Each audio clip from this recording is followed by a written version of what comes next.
9:10 a.m. the Superstation of Future Radio. I'm your host, Brother Michael Hotep.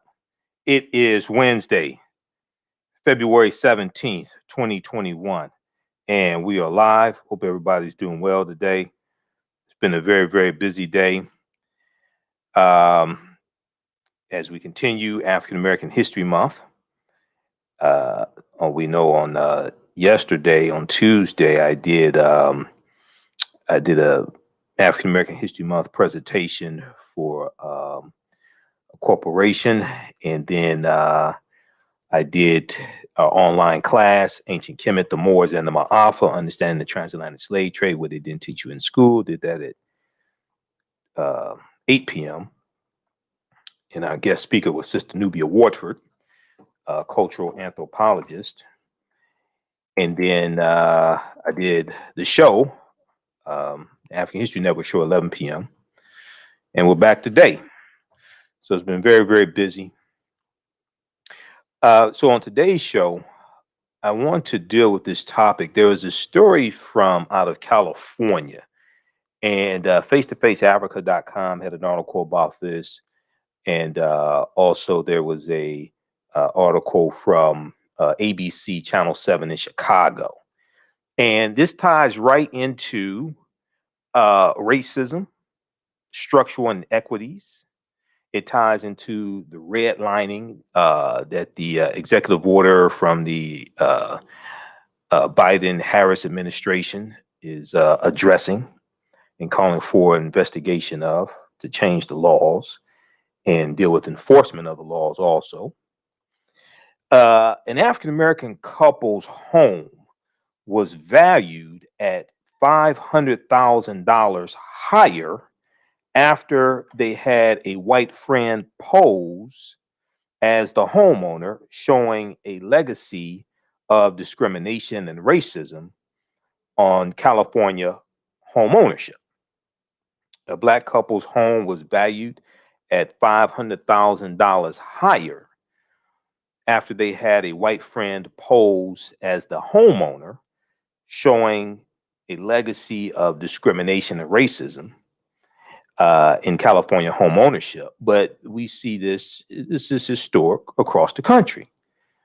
And discrimination when it comes to home ownership is one of the main ways that we have been locked out of wealth creation and leads to structural inequities. And it's a legacy of slavery. It's a legacy of slavery and racism, Jim Crow, segregation, etc. So there was this article, there was the article from face-to-faceafrica.com and also Channel 7 ABC out of Chicago. And this ties into a study from the Brookings Institute that came out in November 2018. We've talked about it here on this show before. So those that have been watching this show for a few years know this, how a segregation tax is costing Black American homeowners $156 billion. How a segregation tax is costing African American homeowners $156 billion. African Americans, long accustomed to facing more hurdles on the road to home ownership, may consistently find their investments in residential property undervalued, according to a new joint Brookings Institution and Gallup study. Now, this is from November 2018. According to the devaluation of assets in Black neighborhoods, the devaluation of assets in Black neighborhoods, the case of residential property, which is the name of the study, owner-occupied homes are undervalued by the real estate market across all majority Black neighborhoods. Owner-occupied homes are undervalued by the real estate market across all majority African American neighborhoods and consistently sell or are appraised for lower prices at an average of $48,000 per home. at lower prices at an average of $48,000 per home. Nationwide, this amounts to $156 billion in cumulative losses, or what the report dubs as a segregation tax. African American homes collectively are valued at $156 billion less. Okay, so we're going to talk about this on the show. And then this ties also into the study that I've talked about numerous times from Citigroup Bank that came out in September 2020 that deals with how the U.S. economy has lost $16 trillion over a 20-year period of time, not 400 years, not since slavery ended, but over a 20-year period of time from the year 2000 to the year 2020. The U.S. economy has lost $16 trillion over a 20-year period of time from the year 2000 to the year 2020. And if structural inequities are closed, if structural inequities are wiped out, the U.S. economy can increase by $5 trillion over the next 5 years. And that was in also the study from Citigroup, but it was also in the executive order from the Biden-Harris administration that we talked about that was signed on day one, that very few people talk about because a lot of people don't read. Okay, but we talked about that here numerous times on this show, so you know about it. Executive order on advancing racial equity and support for underserved communities through the federal government. Okay. All right, so we'll talk about that. And then now all this is connected. Racism is a system of advantage and privilege distributed based upon race, coming out of the ideology of European white supremacy for the purpose of preserving genetic white survival. Racism is a system of advantage and privilege distributed based upon race. Racism has nothing to do with calling people racial epithets and not liking people and calling people names and things like that. Racism is a system of advantage and privilege distributed based upon race. So there was another story I'm going to tie to this that I hadn't been able to talk about the past couple of days, but we've dealt with this before. The Justice for Black Farmers Act, the Justice for Black Farmers Act, which comes out of a history of discriminating against African American farmers when it comes to loans for them to operate their farms. So blackenterprise.com has an article from February 12, 2021. Senators Cory Booker and Raphael Warnock introduced bills to help minority farmers, especially African American farmers. This is the Justice for Black Farmers Act, the Justice for Black Farmers Act. So we'll talk about this today on the African History Network show. So everybody share this broadcasting on social media platforms. We're broadcasting on our Facebook fan page, The African History Network, The African History Network, and our YouTube channel, Michael M. Hotep, IMHOTEP. And then also I want to remind you that our online course, you can still register for it. Ancient Kemet, the Moors, and the Ma'afa, Understanding the Transatlantic Slave Trade, what they didn't teach you in school. Ancient Kemet, one of the original names for Egypt. The Moors and the Ma'afa, Understanding the Transatlantic Slave Trade, what they didn't teach you in school. This is an 8-week, 16-hour online course that I teach. And we deal with thousands of years of history. It meets on Tuesdays, 8 p.m. Eastern Standard Time, 8 p.m. to 10 p.m. Eastern Standard Time. And we deal with thousands of years of history, and we deal with ancient Egypt, ancient Kemet. We deal with Nubia, Ta-Nehesi, Nile Valley region of Africa. We deal with the 800-year occupation of Europe by the Africans known as the Moors. And the Moors taking the teachings from ancient Kemet, ancient Egypt, and the Nile Valley region of Africa into Europe. And these teachings are going to bring Europe out of the Dark Ages. And we deal with what led to the transatlantic slave trade taking place. We do thousands of years of history.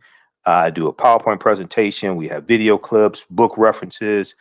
It's about 50 articles that I reference also. Okay. So you can still register for it. Now, we do the class live. All the sessions are recorded. Okay. So as soon as you soon as you register, you could watch class 1 and class 2. You watch the class we just did February 16th. And we had Sister Nubia Wardford as our guest speaker. So it's regularly $130 on sale, $80. You can watch from around the world. So we have bonus content also for you to watch as well. And then you'll be ready for our class Tuesday, February 23rd, when our guest speaker will be Dr. David M. Hotep, author of the book, The First Americans Were Africans, Documented Evidence. Author of the book, The First Americans Were Africans, Documented Evidence. And we'll deal with the African presence in the Americas going back at least 100,000 years ago. And he'll talk some about his new book, The First Americans Were Africans Revisited, which comes out. I talked to him Saturday. He said it'll be out by the end of March 2021. So by the end of next month. Okay. So visit our website, AfricanHistoryNetwork.com. AfricanHistoryNetwork.com is right on the homepage of our website. And then we just posted the link here as well. So you can register for that. As soon as you register, you can start watching the content. All right. We're coming up on a break. You listen to the African History Network show right here on 910 AM, the Superstation, the Future Radio. I'm Michael M. Hotep. We'll be back in a few minutes. Stand by, everybody. Stand by. How's everybody doing? Stand by. We'll be back in a few minutes.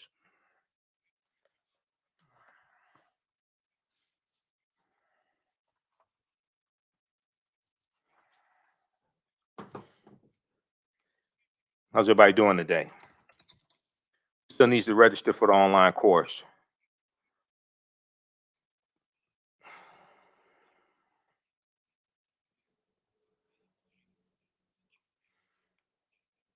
Okay, stand by. We'll be back from break in 2 minutes.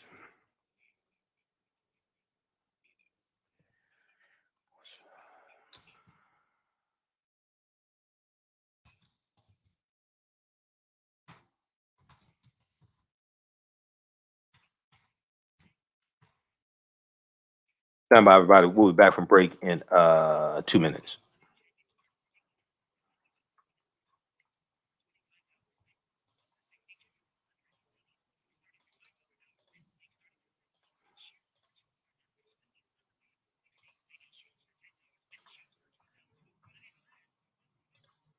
Stand by, everybody.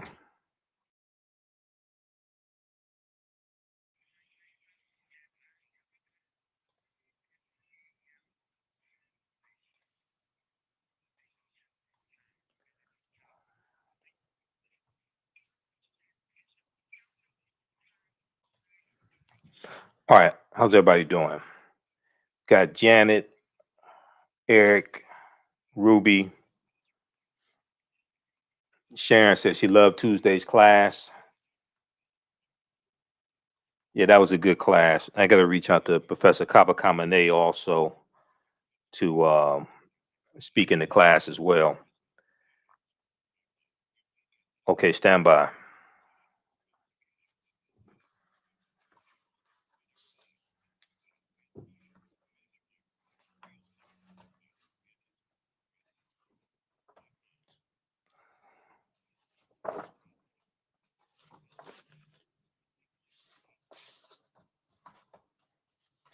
Welcome back to the African History Network show right here on 910 AM, the Superstation, the Future Radio. I'm your host, Brother Michael M. Hotep. It is Wednesday, February 17th, 2021, and we are live. Hope everybody's doing well. Before we jump into this topic here, I want to remind you that coming up February 24th, Wednesday, February 24th, 2021, 7 p.m. to 8:30 p.m. Eastern Standard Time. The ladies of Zeta Phi Beta Sorority Incorporated, the Lambda Rho Zeta chapter, are having a virtual African American History Month celebration. Let's celebrate Black history. And we know that one of the co-founders of the Black Panther Party for Self-Defense, Huey P. Newton, was a member of Phi Beta Sigma Fraternity Incorporated, my fraternity. And the Zetas are our sisters. So this is Let's Celebrate Black History. and I am one of the panelists. It's a panel discussion. I'm one of the panelists. So we have the information at our website, AfricanHistoryNetwork.com, AfricanHistoryNetwork.com. So when you go to the homepage and scroll down, you'll see the information about the African History Network show on Monday through Friday, 11 p.m. to 12 midnight Eastern Standard Time, and Sundays, 9 p.m. to 11 p.m. Eastern Standard Time. Be sure to download the iHeartRadio app and search for the African History Network show and search for 9:10 a.m. Superstation. At our website, click on Listen to Podcasts. We have over 1,000 podcasts going back to 2010 of the African History Network show. You can click right here, read articles that I've written. Also, we have information about a 8-week online course. Click there for register here for the online course. You scroll down and we have information for the panel discussion. Let's celebrate Black history. Okay. And click right here to register here. It's a free event to attend. It's on Zoom. You click here for register here, and you can register for it. Okay. So it's going to be excellent. Not because I'm on a panel, but maybe it'll be even better because I'm on the panel. Okay.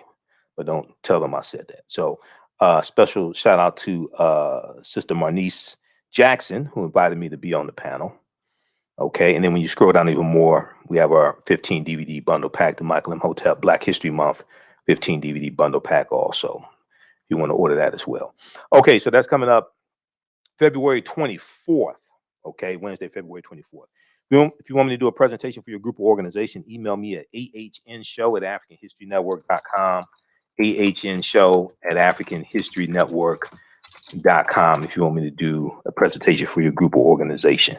Now, just so y'all understand, now I can speak to corporations, my degrees in business administration. I know how to talk to white people, but I don't do Black History Month presentations to make white people feel comfortable with the oppression of African Americans. I know how to speak in corporate America. I have a background in corporate America, but just so you know, I don't do that okay dope runaway slave Black History Month presentations. Okay, I don't do that stuff. I deal with like real history, just so everybody understands. Okay, okay, because some people just want to talk about runaway slaves and Harriet Tubman, things like that. That's important, but you have to understand that in the context of a greater history. All right, so let's jump into this topic here. So I saw this story, and we see these stories periodically, right? I saw this story here from face-to-faceafrica.com. We posted this on our Facebook fan page, the African History Network. You got over 5,000 likes. Black couple's home was valued $500,000 higher after they had a white friend pose as the homeowner. Okay. Now, racial discrimination in the housing system in the United States is a systemic problem, with several reports over the years exposing the significantly huge gap between African American and white homeowners. Okay, between African American and white homeowners. Though the reasons for that, including redlining, which comes from the Homeowners Loan Corporation. Redlining starts about 1937. It comes from a federal government entity. All right. So though the reasons for that, including redlining, challenges with securing home loans, and undervaluing African-American owned homes are not hidden secrets, efforts to mitigate these setbacks have moved at a snail's pace. Efforts to mitigate these setbacks have moved at a snail's pace. Now, in California, a Black Bay Area couple shared their story on how their home was undervalued by a white appraiser. Despite making significant renovations amounting to hundreds of thousands of dollars. Okay, they did about $400,000 of renovations to this home. They believe race played a part. I'm going to go to this clip from ABC Channel 7 Chicago in just a second, Shakita. Now, speaking to ABC Channel 7, Paul and Tanisha Tate Austin said they purchased their Bay Area home in 2016 after initially struggling to close deals on properties they were interested and due to challenges, including being outbid on the property. They said they eventually became homeowners thanks to another African American family that wanted to sell their property off to African Americans. Now, the couple said when they moved into the 1960s built home, they invested heavily in renovations, spending $400,000 in constructing new floors, a deck, and a fireplace. They said they also installed new appliances and added 1,000 square feet of space as well as a whole new floor. I want to go to this clip here from ABC Channel 7 in Chicago that explains this story. Let's go to this clip, Shakita.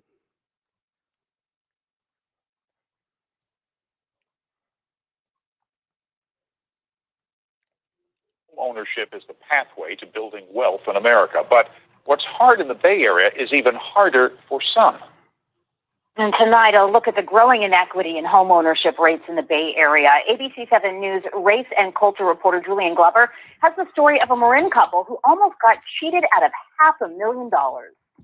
You know, I mean, it was work, but it was exciting. Paul and his wife, Tanisha Austin, felt like they captured a slice of the American dream in 2016 when they purchased their first home together, this original Marin City pole home. But it wasn't without challenges. As soon as like a house came on the market, you go in, you put your bid in, and then you get outbid it by like 100,000 or more rather quickly. And that can be, you know, a little bit depressing. They bought the home off market from another Black family, hoping to make homeownership a reality for a young Black couple. After moving into the home built in the 1960s, the Austin staged major renovations, adding an entire floor and more than 1,000 square feet of space, along with a deck, new floors, a fireplace, and new appliances. Then they got it appraised.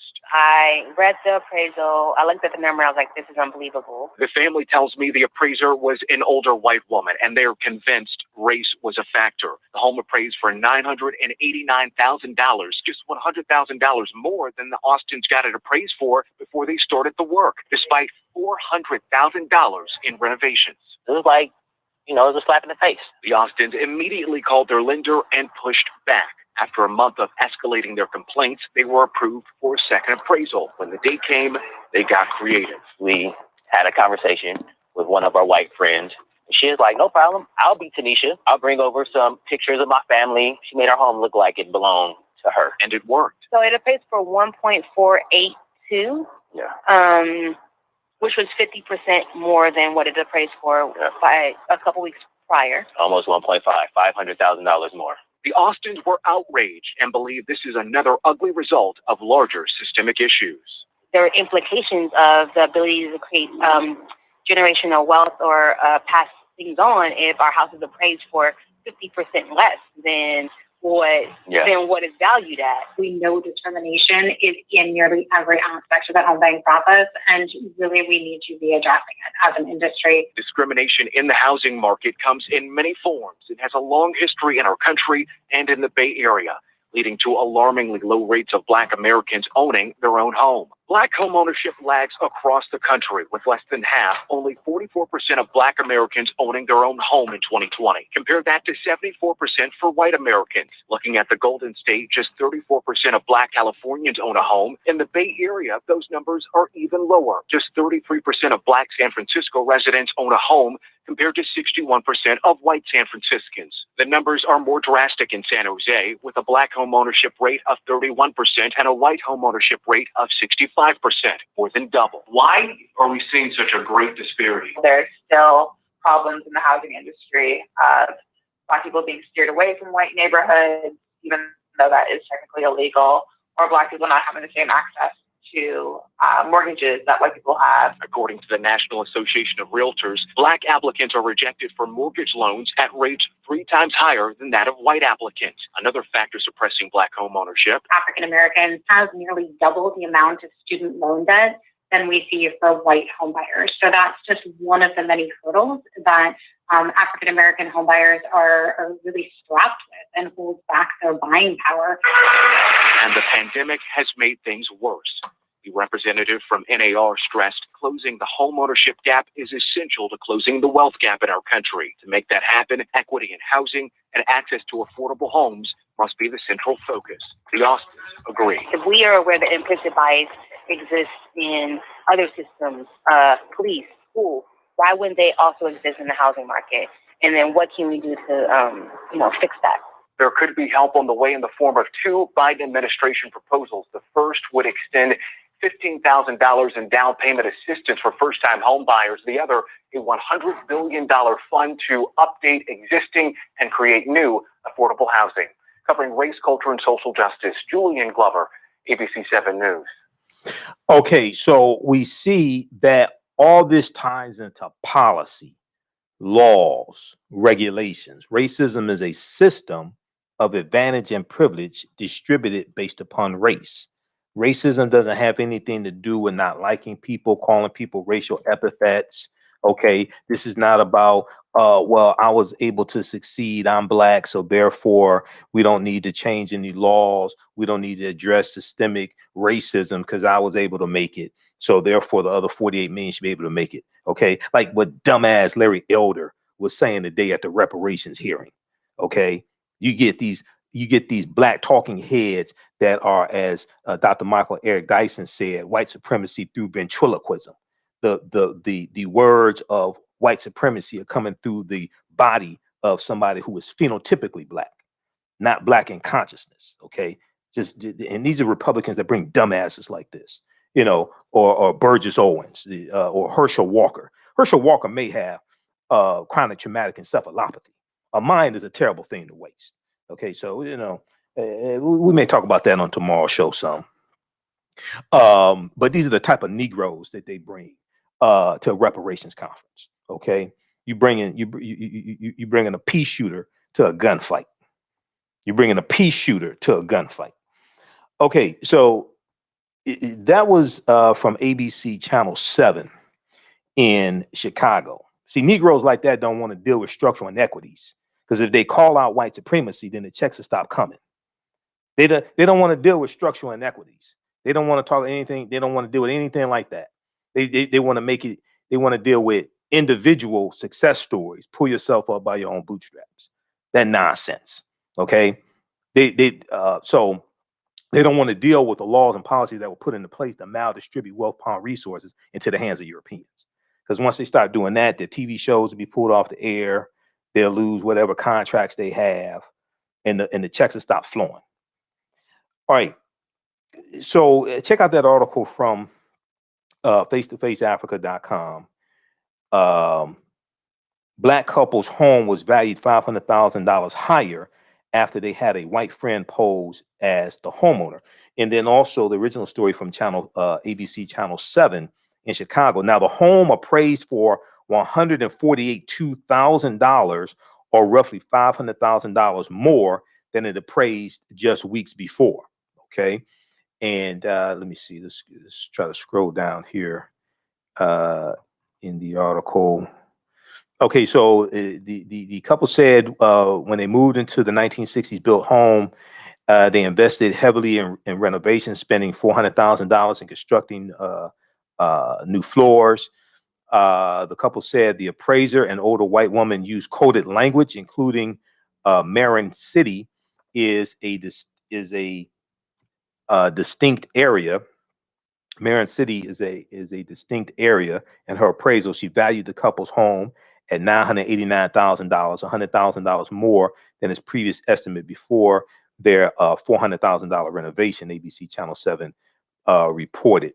Now, when they had their friend, when they had their white friend pose to be Tanisha, okay, the plan worked, as the second appraiser valued the home at $1.4 million, $1,482,000, almost $500,000 more than the first appraisal.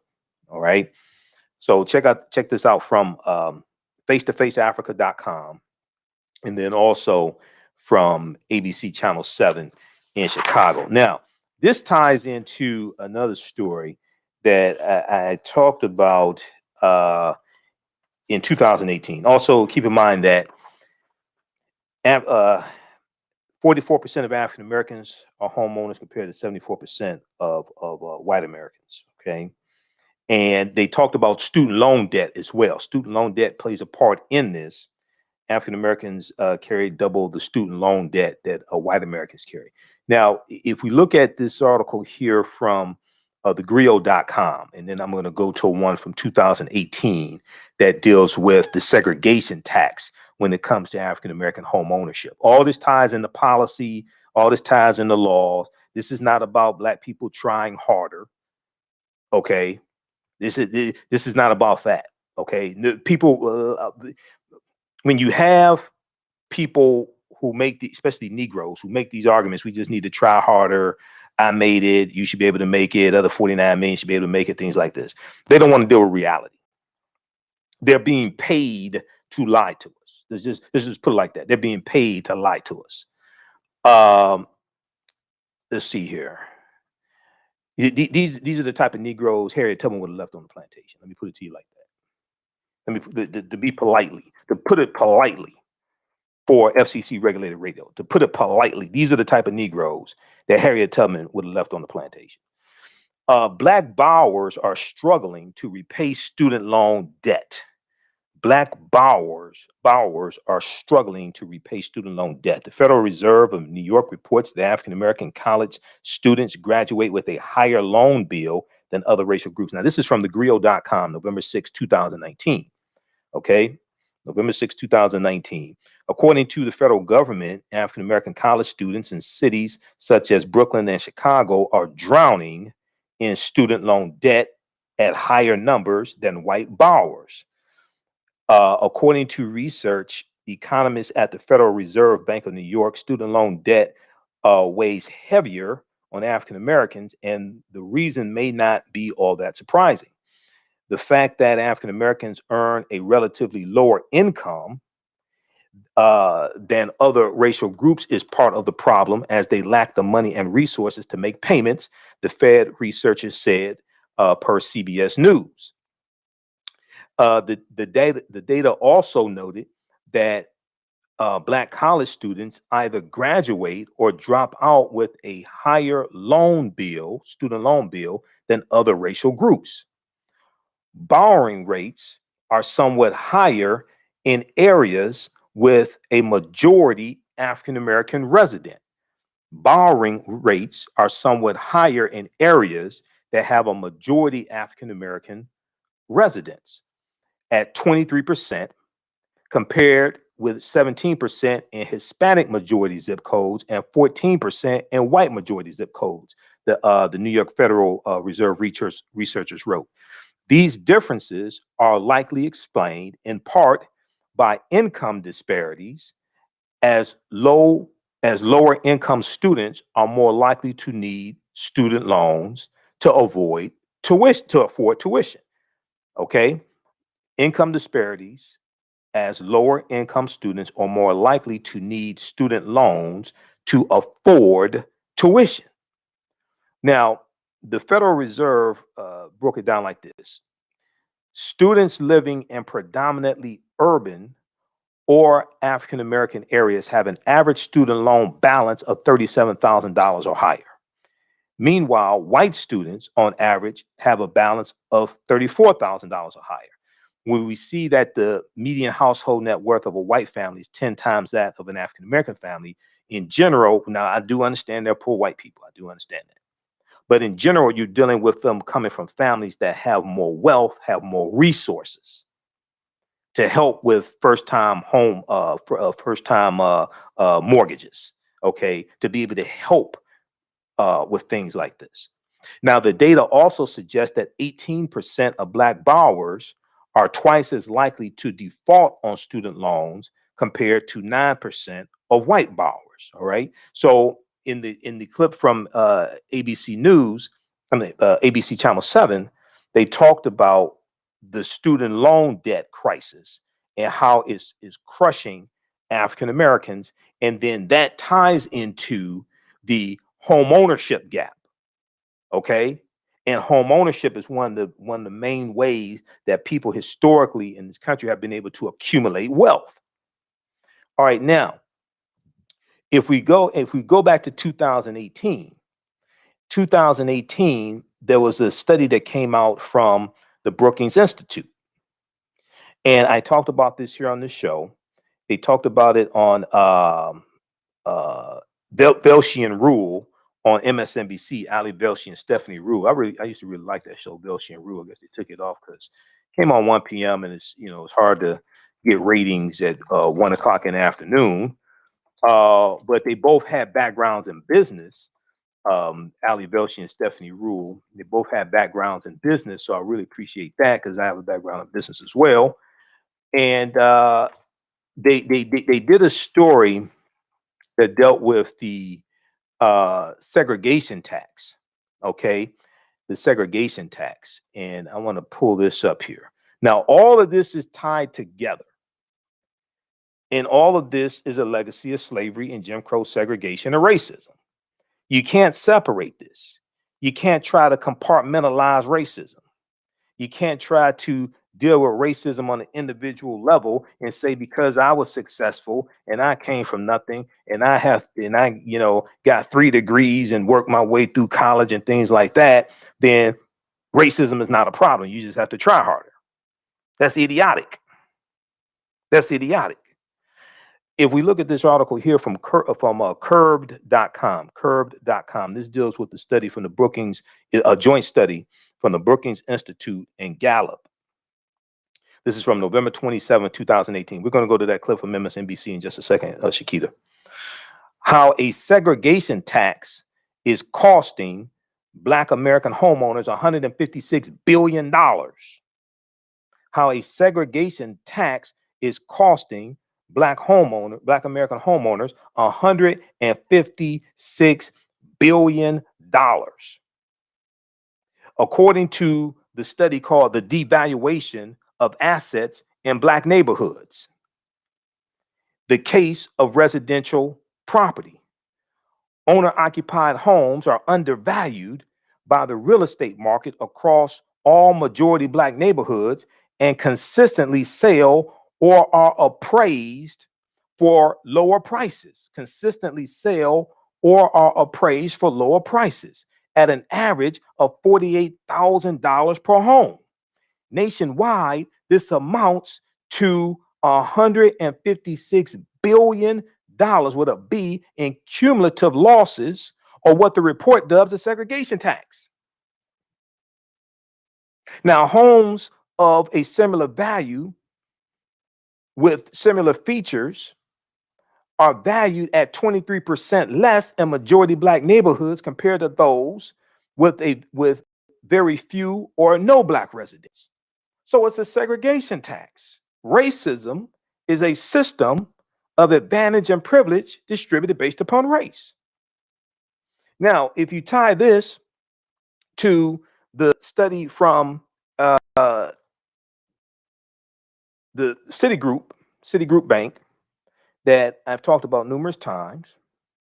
So when we talk about repairing the damage and the legacy of slavery and racism, okay, what some people call reparations, you may call it restitution.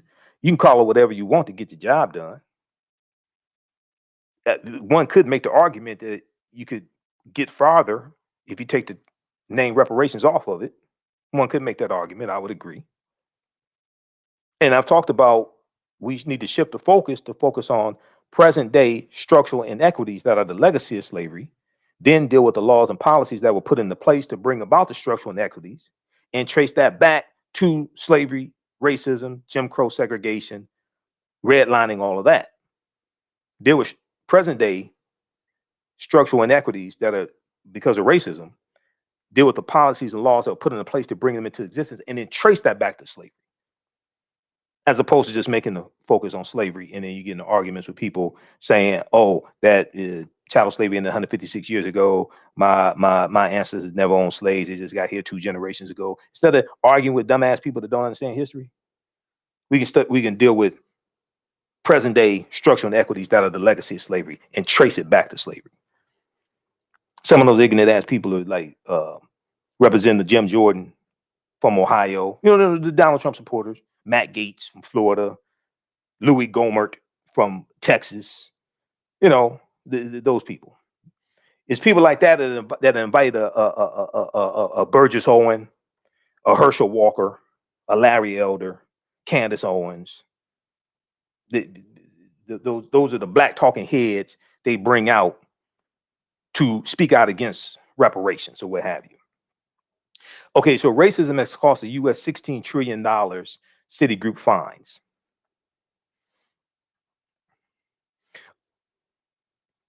America could have been $16 trillion richer if not for inequities in education, housing, wages, and business investment between Black and white Americans over the past 20 years, new research concludes.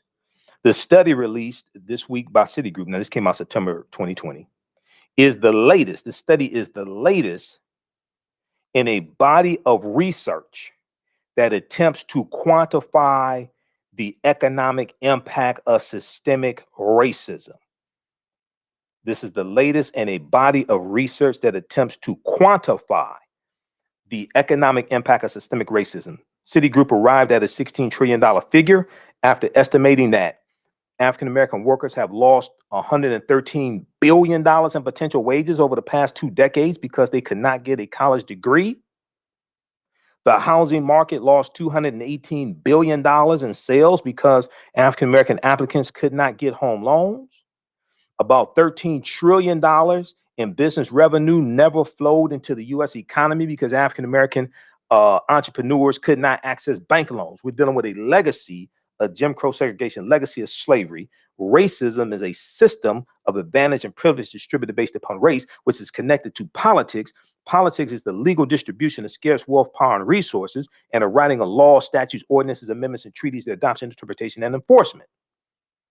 What's more, the U.S. could have $5 trillion in gross domestic product over the next 5 years if these gaps and others were closed today, the study indicated.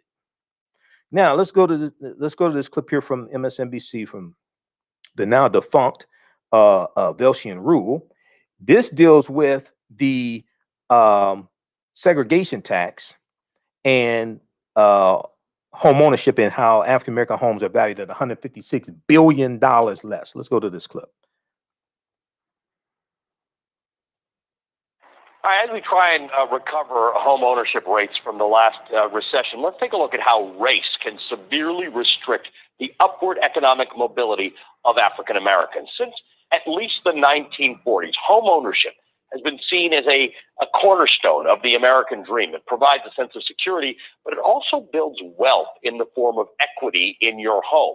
Now, through the mid-20th century, local governments and financial institutions used a practice known as redlining. They would literally draw red lines around Black neighborhoods, leading to fewer municipal services, lower home values in those areas. But that was supposed to have ended.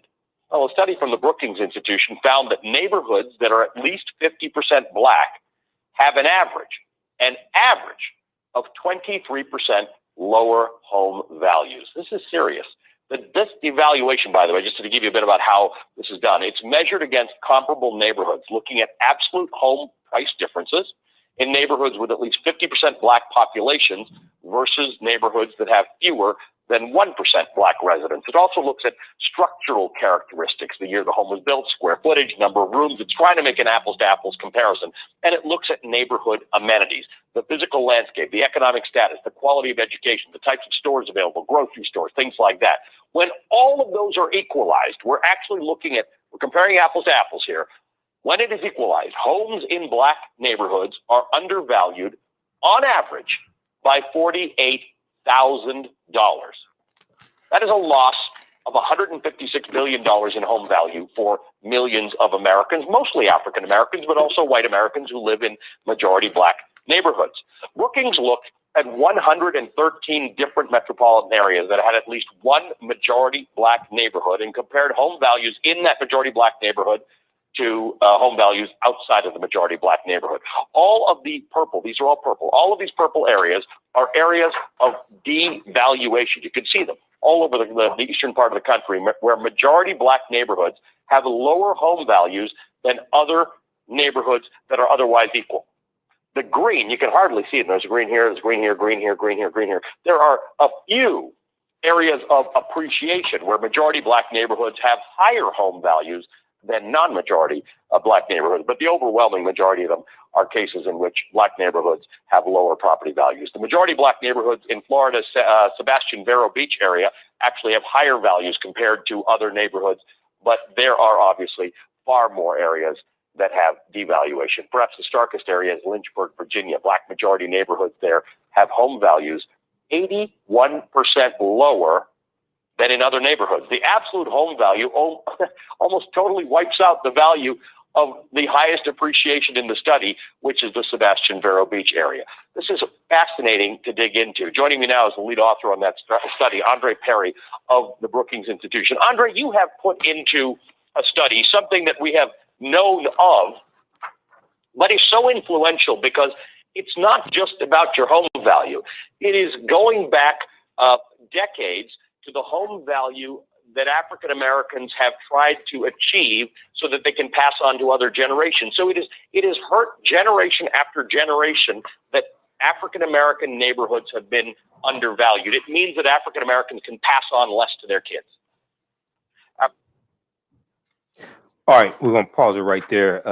We're out of time here. Those watching on my Facebook fan page, The African History Network, and my YouTube channel, Michael Imhotep, keep watching. We're going to continue there. We'll continue with this clip. We'll play this clip some more tomorrow. Be sure to register for my online course, Ancient Kemet, the Moors, and the Ma'afa, Understanding the Transatlantic Slave Trade, what they didn't teach you in school. Visit our website, AfricanHistoryNetwork.com, AfricanHistoryNetwork.com. You can register there for that. Also, if you'd like this type of information, you can donate to the African History Network, $ the AHN Show through Cash App, $ the AHN Show through Cash App, and also through PayPal, paypal.me/the AHN Show, or at our website, AfricanHistoryNetwork.com. Remember, right now is correct wrong behavior. It's not over till we win. Wakanda forever. Stay tuned for Pastor Greg Davis. We'll talk to you tomorrow night. Peace. Okay, stand by, everybody. We're going to keep going. Let me cue this up here.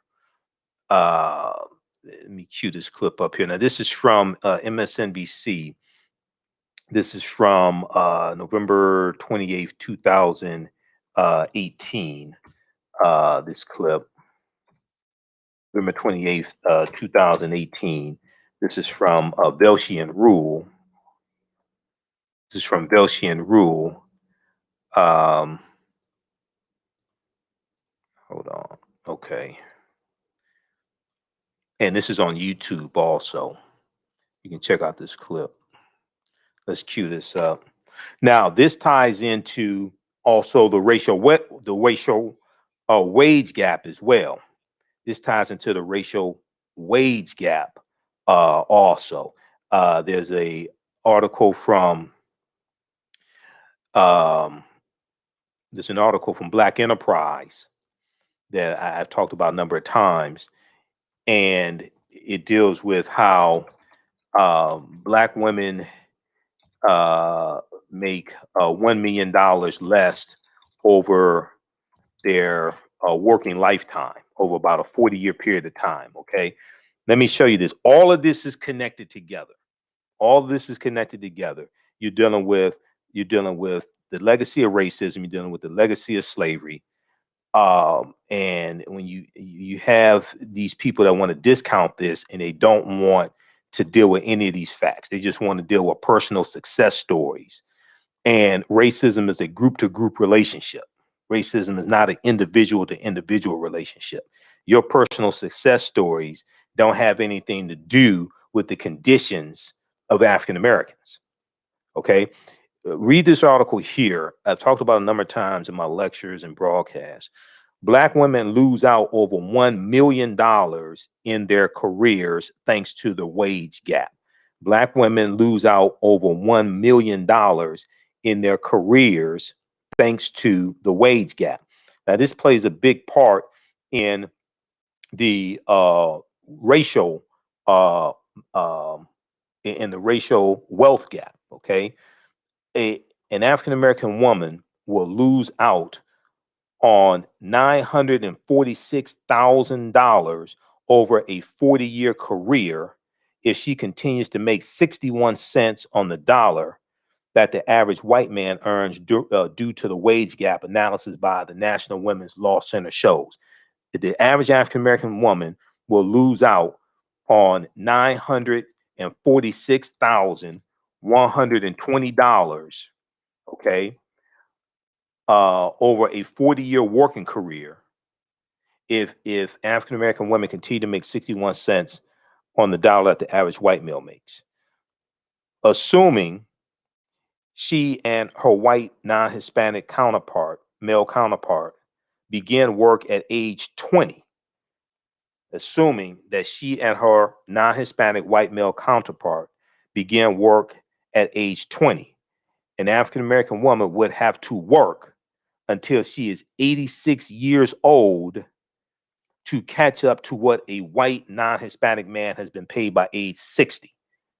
She would have to work to age 86 to make the same amount of money that the average white non-Hispanic man was paid by age 60.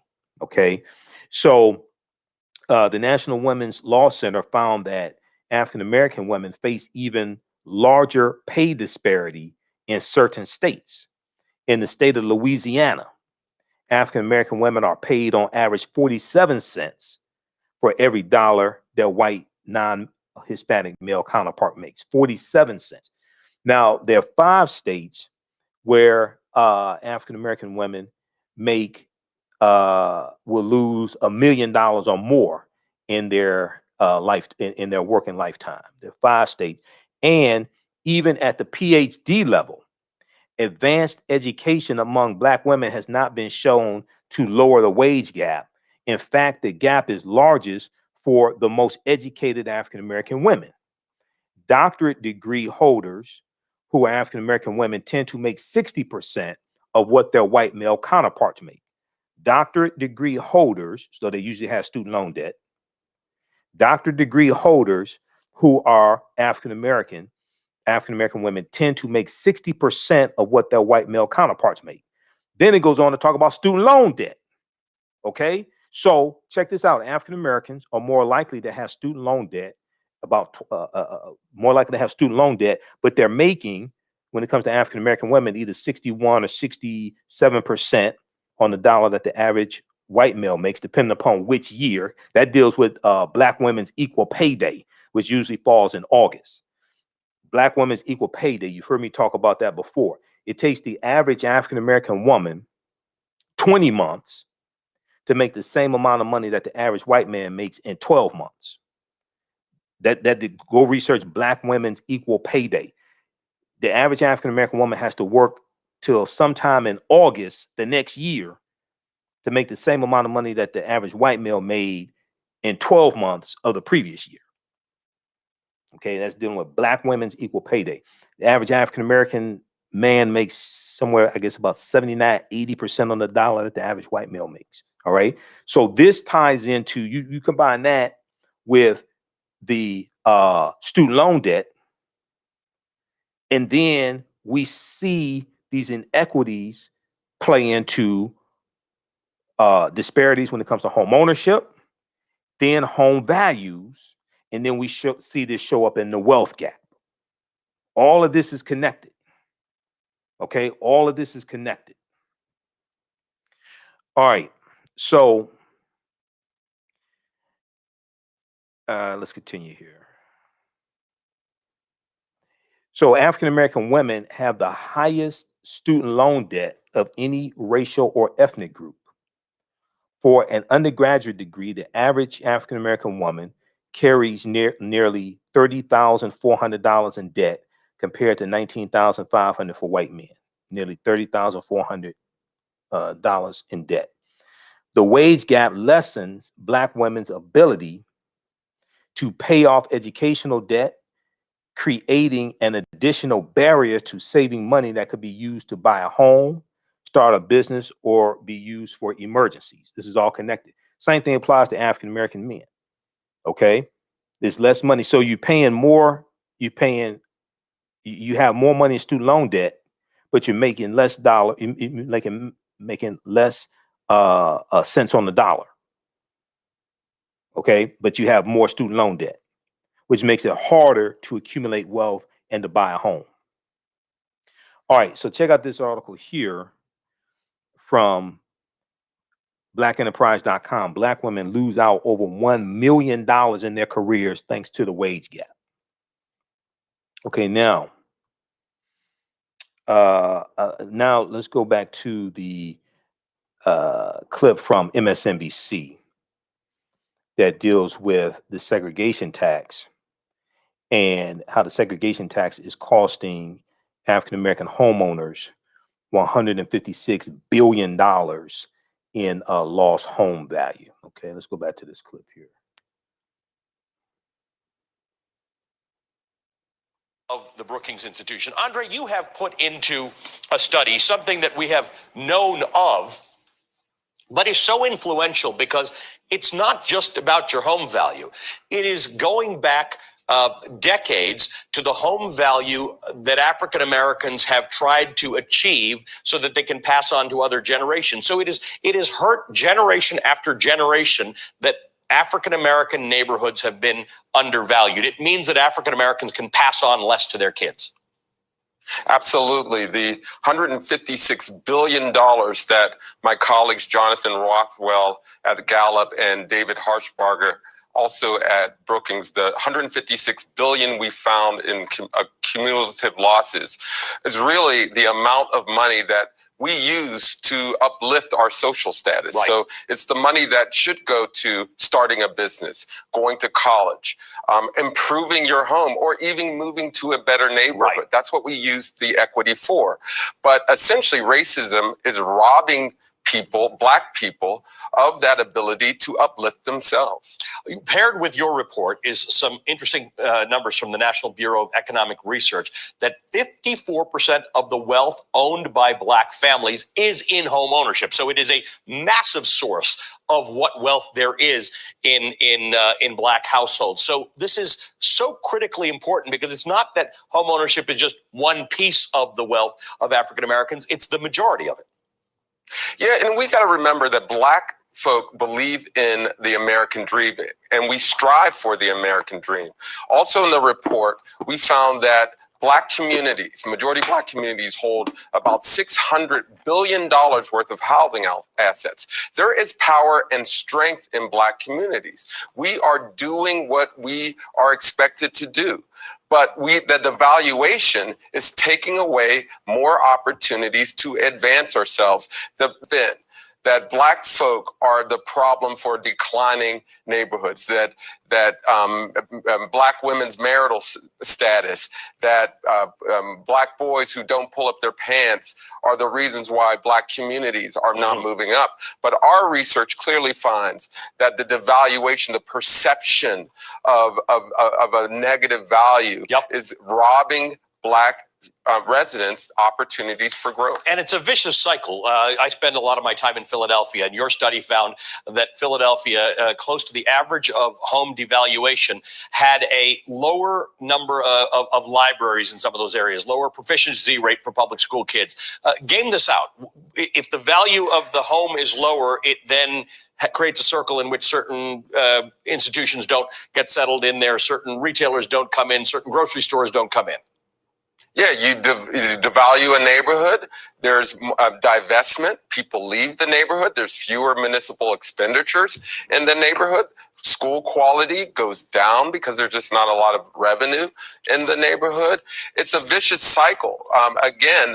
It's not Black folks' fault. These are great assets. They should be worth more, 23% more. And that money should be used for those community benefits. So I want to show you some more research from the National Bureau of Economic Research that shows wealth held by white Americans at the top versus wealth held by Black Americans. Now, if you look around the middle to the right of that screen, you see that during the Great Recession, wealth falters. In both cases, it falters by a lot more because white Americans had a lot more wealth to lose, and then it comes up. Whereas Black wealth, again, if it's dependent on things like property, it didn't drop as much, it didn't come up by as much either. Yeah, and this is the problem. Wealth gives you the ability to withstand the shocks that inevitably will come.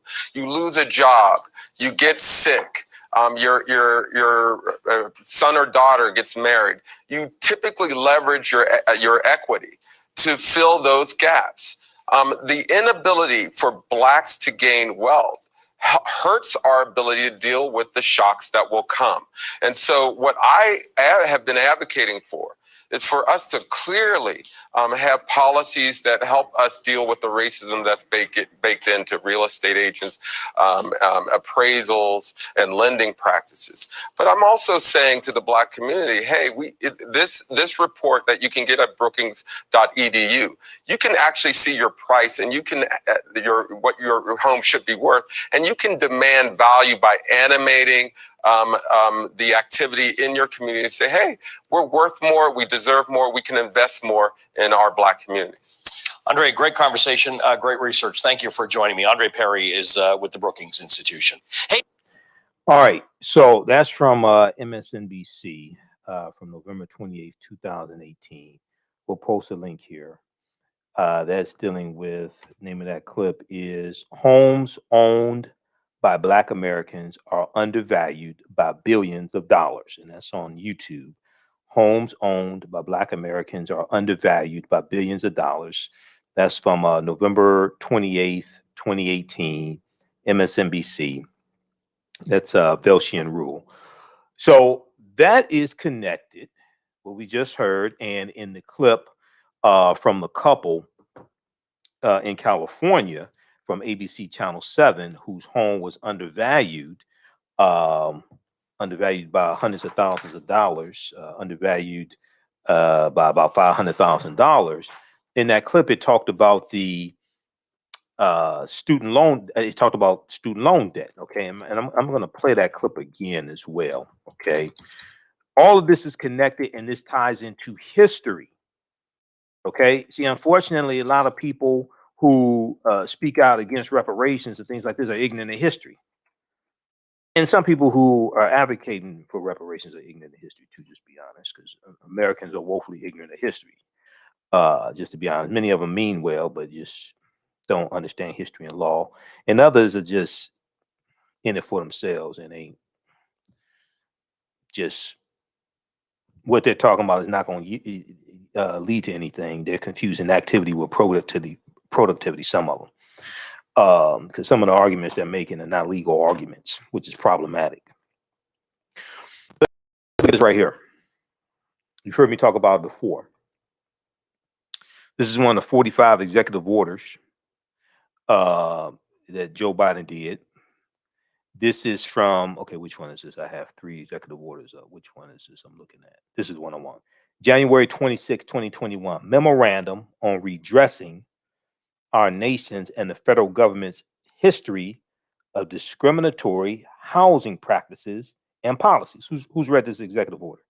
You've heard me talk about it before. You can read all executive orders from a president at whitehouse.gov, January 26, 2021.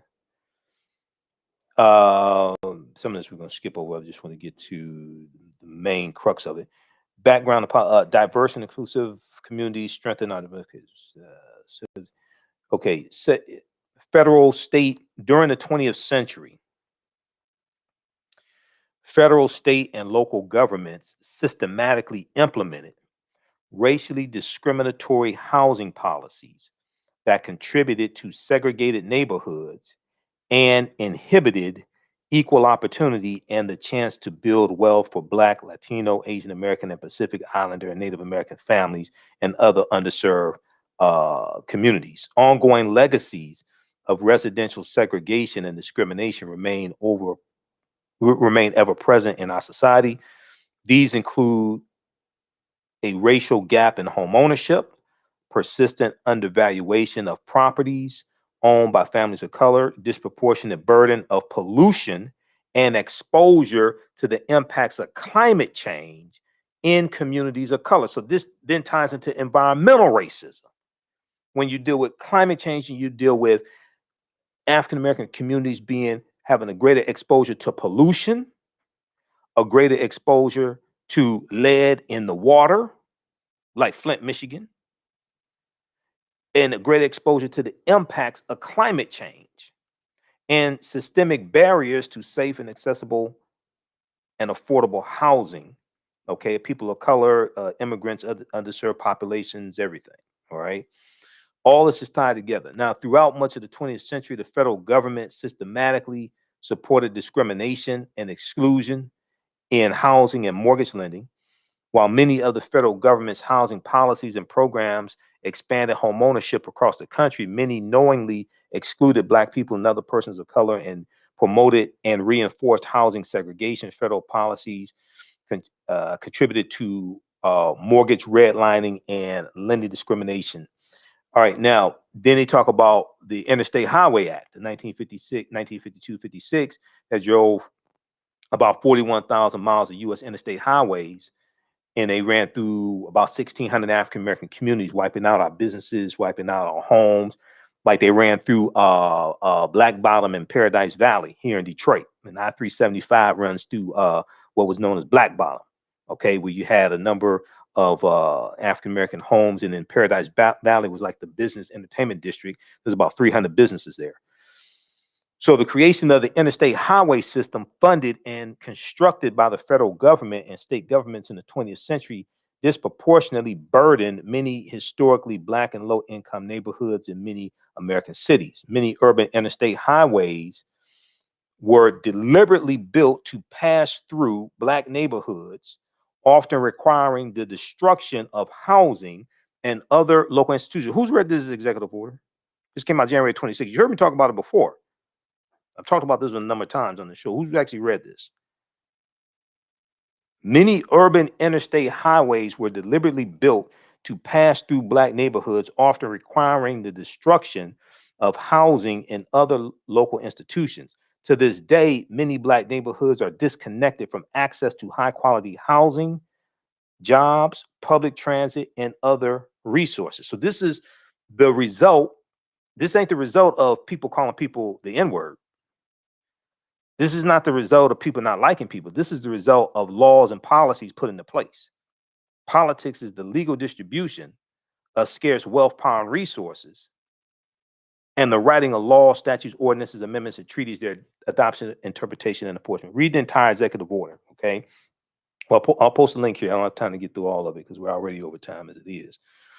But read the entire executive order and read the other 44 that Biden has done. Now that ties into and I'm going to go to the study from Citigroup Bank that deals with how the U.S. has lost 16 trillion over a 20-year period of time from 2000 to 2020 as a result of racism. Okay. So if you look at this executive order here from January 20th, 2021. January 20th, 2021. So if January 20th sounds familiar, that was the day of the inauguration. Joe Biden did 10 executive orders that day. Okay. Very few people talk about this. They talk, but a lot of them full of it. So they don't talk about this stuff. This is one of them. This is one of the first executive orders he did day one. Executive order on advancing racial equity and support for underserved communities through the federal government. So one of the most important things here in this executive order is this right here. By advancing equity across the federal government, let me make sure we have this on. Okay, yeah, we have this on the screen share. By advancing equity across the federal government, we can create opportunities for the improvement of communities that have been historically underserved, which benefits everyone. Because the study from Citigroup that deals with how the U.S. economy has lost 16 trillion over 20 years, what that study shows is how racism is hurting everybody. Even though African Americans get the brunt of it, it's showing how racism hurts everybody. And if you correct these structural inequities, how it'll benefit everybody, even though we get the most of the benefit. It's good for America to address these racial inequities. So if you look at this. So by advancing equity across the federal government, we can create opportunities for the improvement of communities that have been historically underserved, which benefits everyone. For example, an analysis shows that closing racial gaps in wages, housing, credit, lending opportunities, and access to higher education would amount to an additional $5 trillion, an additional $5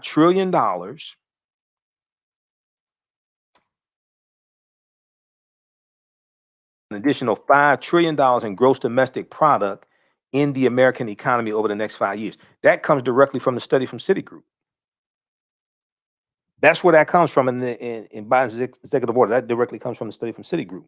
The federal government, the federal government's goal in advancing equity is to provide everyone with the opportunity to reach their full potential. Consistent with these aims, each agency must assess whether and to what extent its programs and policies perpetuate systemic barriers to opportunities and benefits for people of color and other underserved groups. Okay, so read the entire executive order. That's from day one. That's from January 20th, 2021.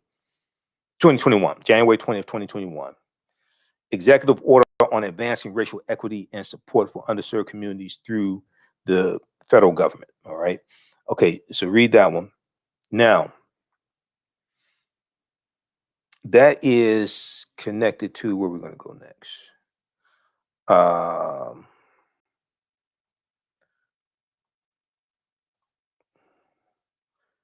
Where do I want to go? Okay.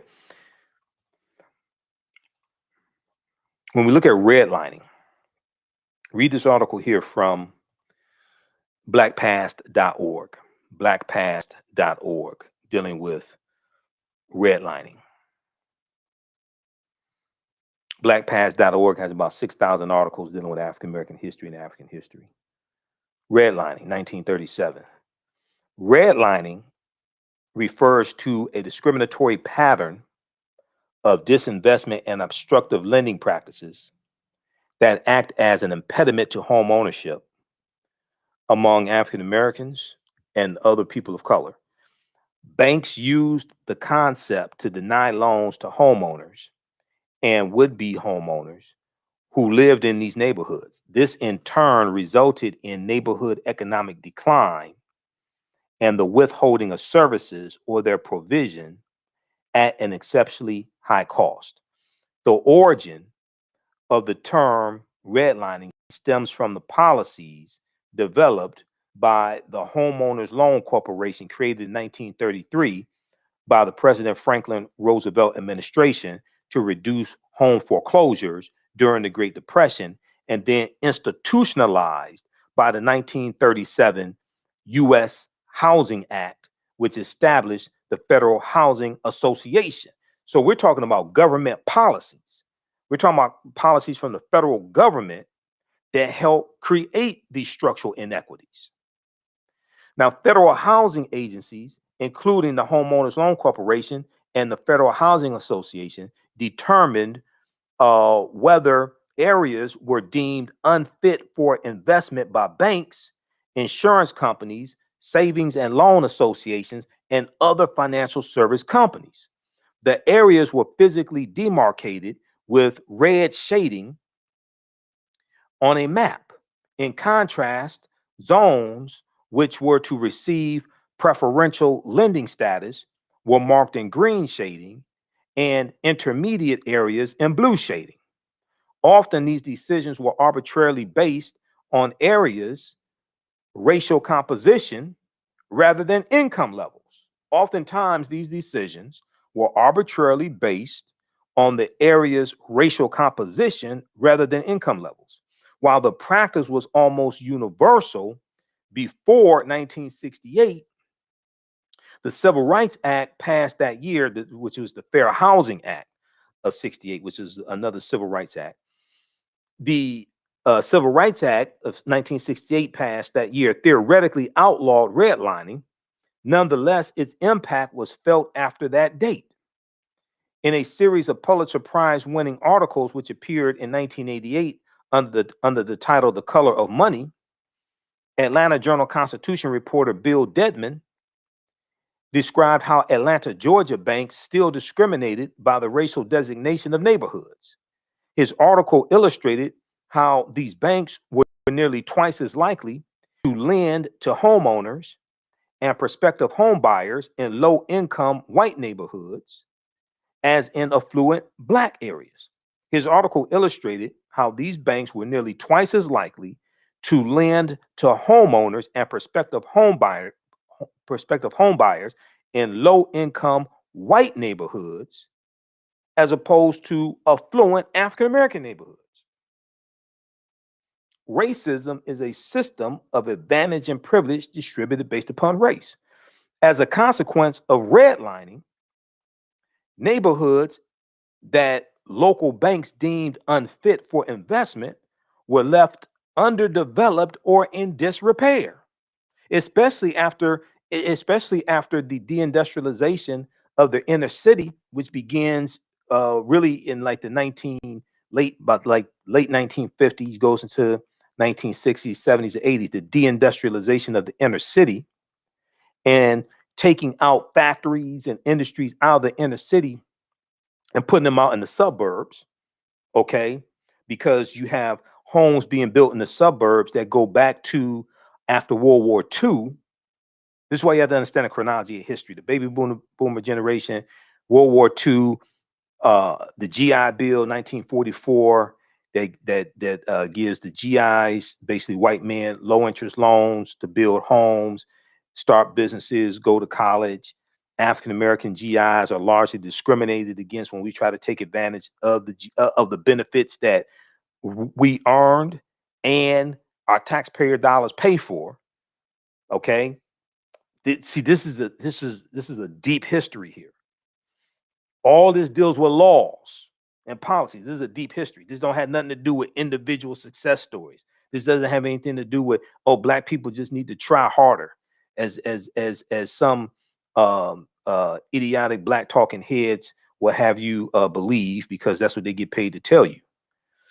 Now, if we look at this study here from this is an article from Newsweek.com. Okay. 40% of whites think Black people just need to try harder to be equally successful. This is what happens when people don't understand history. All of this is connected. This is from November 4th, 2018. Now, this was the 50th anniversary of the assassination of Dr. King. Okay, or 60th anniversary. Yeah, 50th anniversary of the assassination of Dr. King. April 4th, 2018. 40% of whites think Black people just need to try harder. You're not trying hard enough. If you just try harder, racism will go away. 40% of white Americans think African Americans would be just as well off as white people if they just worked harder. According to a new poll from YouGov, YouGov asked a number of questions on what it called racial resentment. You don't have to worry about racism and slavery and all that. All you just have to do is just try harder. Just get up earlier. Just work 3 times as hard. Or if you just try harder, you'll be more successful. One of what YouGov asked a number of questions on what it called racial resentment, one of which centered the respondent,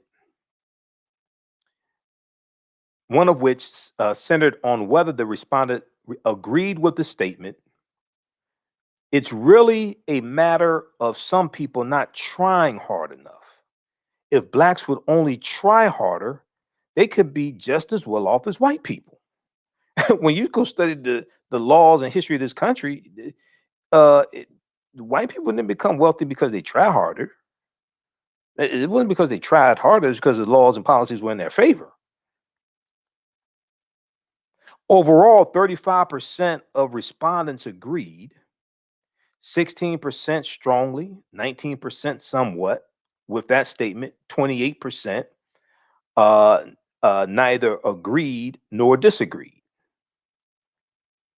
40% of white respondents agreed, 19% strongly, 21% somewhat, that Black people just needed to try harder to be equal, while just 18% of Black respondents said the same. Okay, and Larry Elder and Herschel Walker and Burgess Owens, they were probably part of that 18%. So read this full article here from Newsweek.com. 40% of whites think Black people just need to try harder. You're not trying hard enough.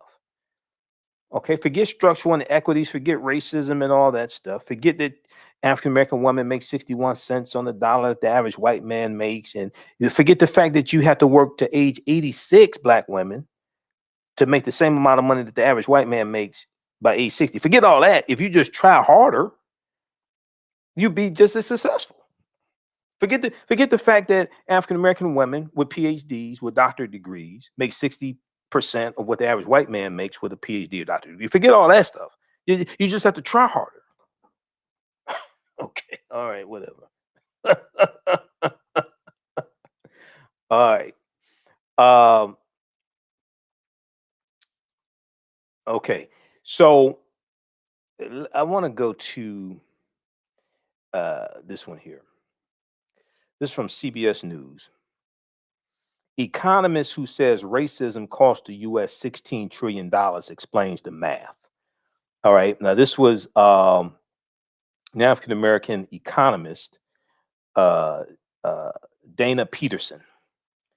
Let's give this sister her props. All this Black girl magic. So she's the one who authored the study, or was the lead economist on the study from Citigroup. And she has since left Citigroup. Dana Peterson is a chief economist for the Conference Board and formerly global economist for Citigroup. Okay. So check out this article. Economist who says racism cost the U.S. $16 trillion explains the math. Now, this is from November 3rd, 2020. Okay. This is a follow-up to that study. Systemic racism has kept the U.S. from reaching its full economic potential. Systemic racism, once again, hurts everybody. Systemic racism has kept the U.S. from reaching its full economic potential, according to a growing body of research. Okay. A recent Citigroup study estimated that financial, educational, and other inequities between Black and white Americans cost the U.S. a staggering $16 trillion. CBS Money Watch spoke with Dana Peterson, formerly global economist at Citigroup, now chief economist for the Conference Board, and the lead researcher behind the study. And she talked about the findings. All right. So I want to go to this clip here. Just a second. I want to go to this interview. Where is it? Okay, here we go. All right, let's get past this ad. Okay, so once again, all of this is connected. The history, the legacy of slavery, Jim Crow segregation, the laws, the policies put in place, all of this is connected. This don't have nothing to do with trying harder or individual success stories. This has to do with a system of advantage and privilege distributed based upon race.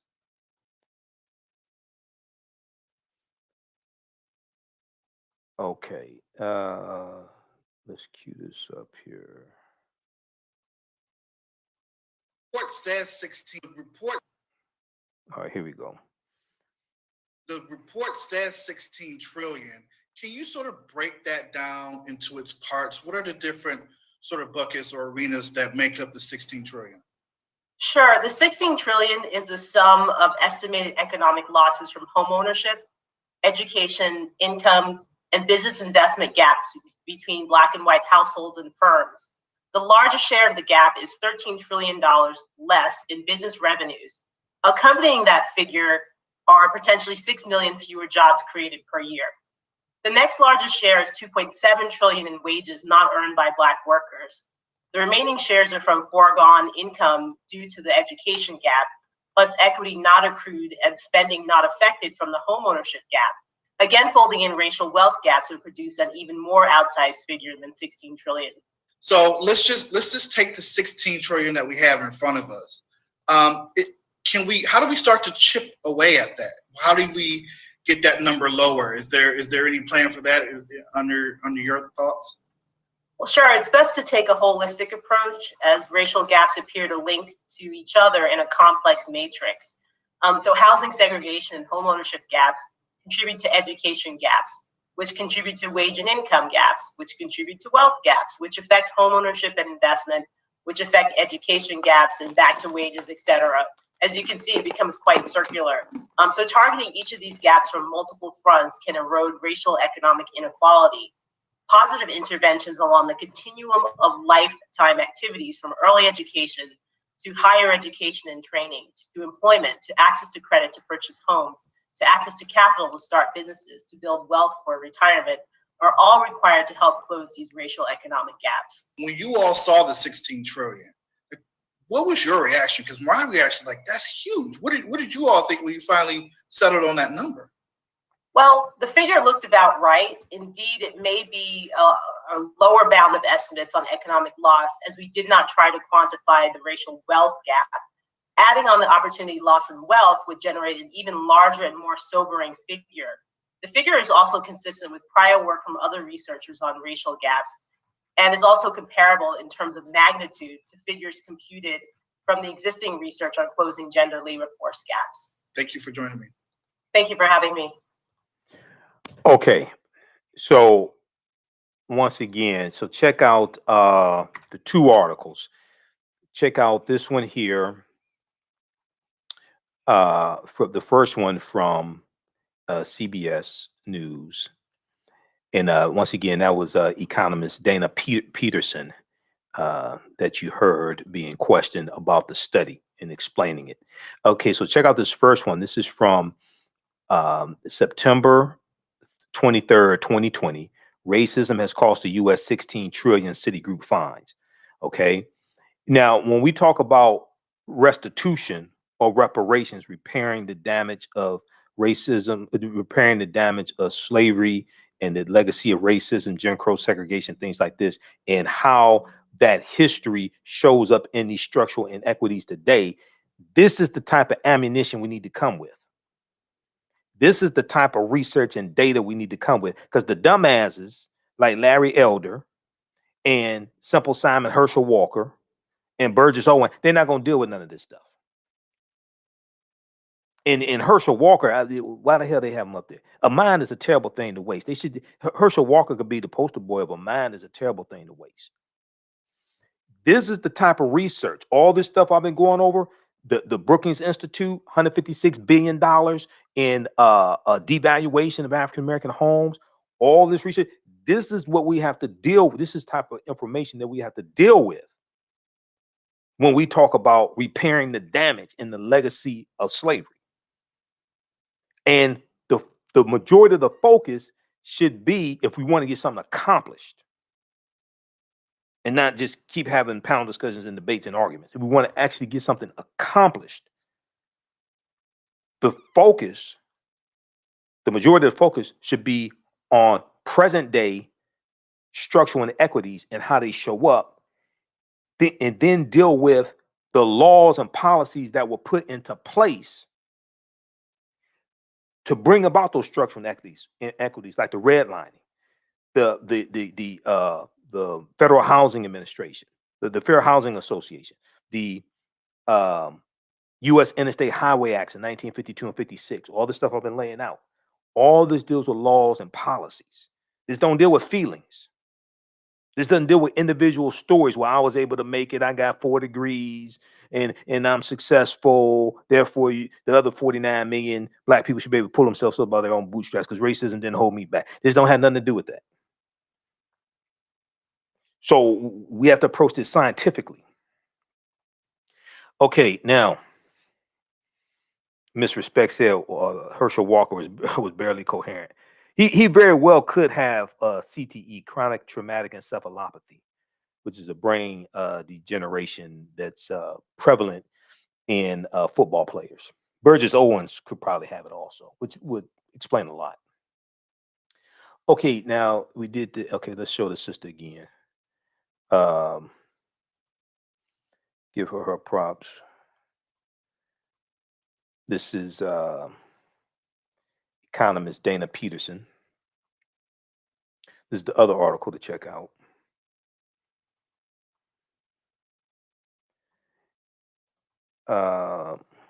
Now notice this whole conversation, I ain't saying nothing about we work for free for 246 years. I'm dealing with this. I'm dealing with the evidence. I'm dealing with the science. I ain't talking about we work for free and all this stuff. Because when you actually, if you ever study the history of slavery, and I encourage people to do that if you're going to talk about reparations, repairing the damage of slavery. If you ever study the history of slavery, we know it was morally wrong, but it was legal in this country to enslave African people and not pay them. It was legal. So arguing we didn't get paid when it was legal not to pay us is not as convincing of an argument than to deal with the laws and policies that were put into place to create these structural inequities and showing how racism negatively impacts everybody. And it's a legacy of slavery. If you want to get something accomplished, if you want to change these conditions, if you want to correct this. And then that ties into, and not to make this really long, but I talked about this a couple of nights ago, I think, dealing with legal arguments for slavery. Legal arguments for reparations, restitution, dealing with Article 1, Section 9, Clause 1 of the U.S. Constitution, which led to the international transatlantic slave trade being abolished. The U.S. Congress passed that law March 2nd, 1807. If you go to history.gov, the official website of the History Channel, they have an article there dealing with that. International transatlantic slave trade abolished March 2nd, 1807. That goes into effect January 1st, 1808. That's stipulated by Article 1, Section 9, Clause 1 of the U.S. Constitution. They're debating at the Philadelphia Convention, where they're drafting the U.S. Constitution and voting on it. They're debating whether or not to abolish the international transatlantic slave trade, which means the importation of Africans into this country to enslave them. All the colonies agreed to abolish it except for South Carolina. So they put a 20-year clause in the U.S. Constitution that stated the earliest the international transatlantic slave trade could be abolished would be 1808. That's why that law passed and went into effect. So all the Africans that were brought in this country from January 1st, 1808 to June of 1860 with the Clotilda in Alabama, that's the last known slave ship that we know about. All of that was illegal based upon federal law. When you go study this history, they had U.S. ships out, like for the Navy, the different things like this, looking for slave ships to capture them because it was illegal. All that's illegal. So instead of focusing on restitution for what was done that was illegal based upon federal law, we're putting the focus on restitution for what was done that was legal. When you go to lawmakers, you go and argue law. You don't go argue morality. If you want to argue morality, go to church. When you go to lawmakers write laws. 3 branches of government: judicial, legislative, and executive. Legislative is the House of Representatives and U.S. Senate. When you go to talk to lawmakers, you go and argue law. You can talk about history as it relates to law, but you go argue law. Lawmakers write laws. When laws get passed and they get challenged, Where did they get challenged? They get challenged in the judicial branch of government, which are the courts. What's the foundation of the challenge? That is unconstitutional. If reparations pass, and ain't gonna be anytime soon, I'm telling you right now, it's not. If reparations pass and we somehow get some type of reparations, whatever form it's in, you think it's not going to be challenged in court? And Trump has nominated about almost 1/3 of the federal judges. You think it's not going to be challenged in court, in the judicial branch of government, and the judicial branch of government interprets the laws written and passed by the legislative branch of government, and the judicial branch can strike down laws written by the legislative branch? You think it's not going to be challenged in court? Well, if you already know it's going to be challenged in court, and the foundation of the challenge is that it's unconstitutional, why wouldn't you root your argument for restitution or reparations in the U.S. Constitution if you actually want to get something accomplished? If they, under the Trump administration, they tried to repeal the entire Affordable Health Care Act, and Trump's Attorney General William Barr was part of this lawsuit, the DOJ, and the case went before the U.S. Supreme Court to repeal the entire Affordable Health Care Act that's saving millions of white people's lives.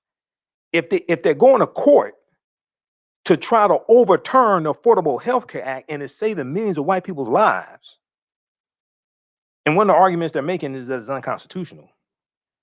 If reparations somehow passes, you think they're not going to try to overturn that in the courts? The judicial branch of government interprets the laws passed by the legislative branch of government, and the judicial branch can strike down laws. When they go to court, they argue it's unconstitutional. Well, if you know that that's going to happen, why wouldn't you root your argument in the U.S. Constitution as opposed to morality? We know it was unjust and all that. I totally understand that. It was cruel, and yeah, we understand that. But when you go to lawmakers, you don't go arguing morality. You go arguing law if you want to accomplish something. Okay. So read the article from Black Agenda Report written by Reggie Marbury and Dr. Jahi Issa. I interviewed them for 4 hours. We did a 2-part series, 2 interviews back in 2017, 2018. And some of this information I knew, but they had research that went even deeper into this. And it's called, the name of the article is, I think it's called Reparations is Dead. Here's how to revive it. Something like that. Okay. Here it is. Reparations is Dead, How to Resurrect It.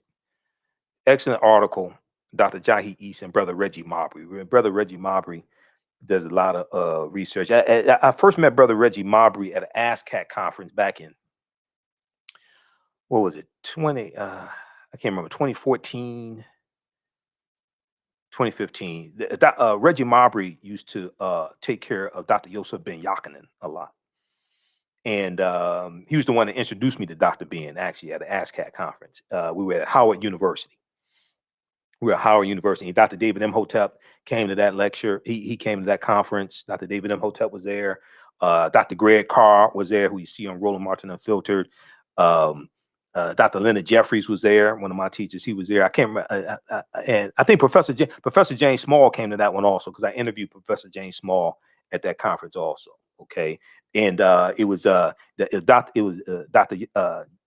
Ben and Dr. Richard King, because I took a picture with both of them, Dr. Ben and Dr. Richard King, and both of them are ancestors now. Okay. So read this article here from, I'm going to show you this and read it. And see, they're dealing with legal arguments. They're not dealing with feelings and emotions. They're dealing with legal arguments for reparations. This is something that most people don't want to deal with. All right.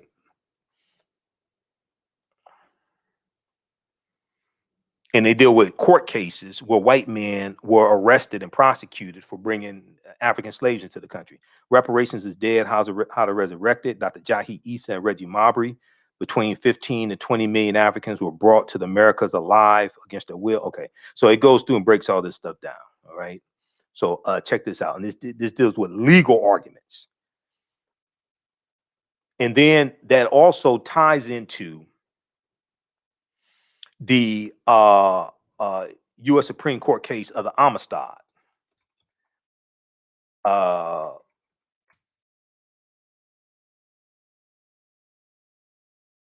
U.S. Supreme Court case of the Amistad slave ship, 1841.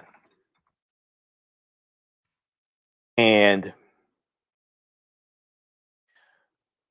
so, how many of you all saw the movie Amistad with, about Joseph Q. Jamon Hansu portraying Joseph Q. And the ship was the Africans were captured in 1839. And there's a slave revolt on the ship. They killed a lot of the crew, and they forced the remaining crew, the captain and somebody else, to take them back to Africa. But they end up, but the crew ends up steering them into U.S. waters. The ship is captured because it's illegal for that ship to come into U.S. waters, because this is 1841. This is after the international transatlantic slave trade has been abolished. So they go to court. They end up going to the U.S. Supreme Court, and they win their freedom in the U.S. Supreme Court. And one of the grounds for them winning their freedom was that it was illegal for that ship to come into the U.S. in the first place, because the international transatlantic slave trade had been outlawed. Okay, that's a legal precedence. If you go to archives.gov, which is the official website of the National Archives, and search for Amistad, they have some of the original court documents there, and they deal with this court case. So a lot of people saw the movie Amistad and they remember "Give us free, give us free," and they remember those Africans got their freedom, but they don't know why they got their freedom. They got their freedom because it was illegal for that ship to come into the U.S. in the first place. One, two, when they were captured, it violated all of the existing treaties between European nations also, because European nations had outlawed the international transatlantic slave trade as well. Now, some are going to violate it, and Africans kept being brought into this country, violation of federal law. But this is understanding legal arguments. This book here is probably one of the best books dealing with the Amistad, Mutiny on the Amistad, by Howard Jones, the events that inspired the major motion picture. Because I did a whole presentation on the Amistad. I'm gonna have to re-air that. I'm gonna go through and edit that and re-air that, because I did a whole presentation dealing with the Amistad slave ship and how this ties into law. And this deals with part of a legal argument for reparations, restitution, repairing the damage. Personally, I think we need to get away from the term reparations, because automatically it's a trigger word. Automatically it brings up opposition. People didn't know slavery was a long time ago. My ancestors didn't own slaves. They just got here last generation or 2 generations ago. What have all this stuff? It cuts down on argument. It cuts down on the argument. You can't even make your case because people are already in opposition and don't want to hear about slavery, all this stuff. The goal is to get something accomplished, not to win arguments or get YouTube views. The goal is to actually get something accomplished, get resources, get restitution. So this is why I ask people, do you actually want to get reparations or just keep fighting for reparations? Do you actually want to get reparations? Or do you just want to keep fighting for reparations? Because those are 2 different things. Okay, let that sink in. Somebody emailed me, is it too late to register for the 2 classes? No, it's an 8-week course. Oh, you missed the 2 classes. Okay. No, it's not too late. You can still register. We do the online course, Ancient Kemet, the Moors, and the Ma'afa, Understanding the Transatlantic Slave Trade, what they didn't teach you in school. It's not too late to register, number 1. Number 2, we do the classes live, but they're all recorded. There's too much damn work to do and not record this stuff. Seriously, this is a lot of work. Okay. So as soon as you register, you can watch class 1, class 2. You can watch the class we did February 16th, and had Sister Nubia Warford do a very wonderful presentation dealing with the origins of ancient Kush and African queens of antiquity, things like this. And there's bonus content there, and I'm adding more bonus content. And then you'll be ready for our class Tuesday, February 23rd. Okay, so we posted a link here. You can still register for it. Ancient Kemet, the Moors, and the Ma'afa, Understanding the Transatlantic Slave Trade, what they didn't teach you in school, is at our website, AfricanHistoryNetwork.com. We deal with thousands of years of history. We deal with ancient Egypt, ancient Kemet, the Nile Valley region of Africa, what led to the transatlantic slave trade happening. We deal with the 800-year occupation of Europe by the Africans known as the Moors. Okay. And you can watch from around the world. It's PG-13. You can use this for children as well. But I say 13 and up. I'm not vulgar. I'm not cursing and things like this. I ain't going crazy. But, you know, we have to talk about slavery, so I have to deal with some unpleasant things also. But there's a lot of good information, you know, things that are inspiring as well. So 12, 13 years old. So when you scroll down, you see the information about our radio show. You see the picture of me there in the studio 9, 10 a.m. Superstation, where I would normally be if it wasn't for COVID-19. Normally I'm broadcasting from the radio station. So here I'm broadcasting from my own studio. Click here to read articles that I've written. There's information here about the class. Okay. And 8-week online course. Click right here to register. We have a flyer here. Okay. Click right here, register here. Takes you to the next page. Okay. Online course. Click right here to enroll. As soon as you enroll, you can start watching the content. All right. So it's as easy as that.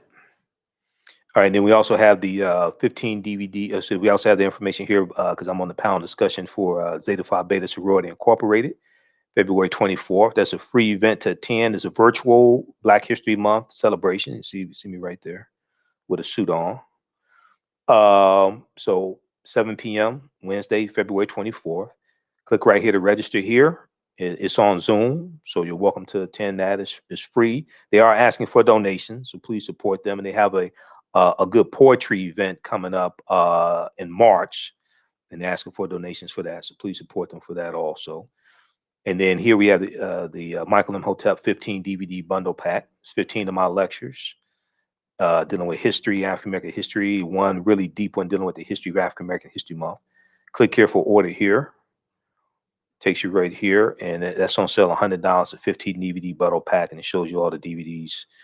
And then we have this on digital download as well. Okay, so check that out. But no, it's not too late to register. So you can register right now. As soon as we end this show, you can start watching the content. All right. So this is what I'm doing for African American History Month. Class, our next class Tuesday, February 23rd. Our special guest speaker is going to be Dr. David M. Hotep, author of the book "The First Americans Were Africans: Documented Evidence." You don't want to miss that one. That's going to be good.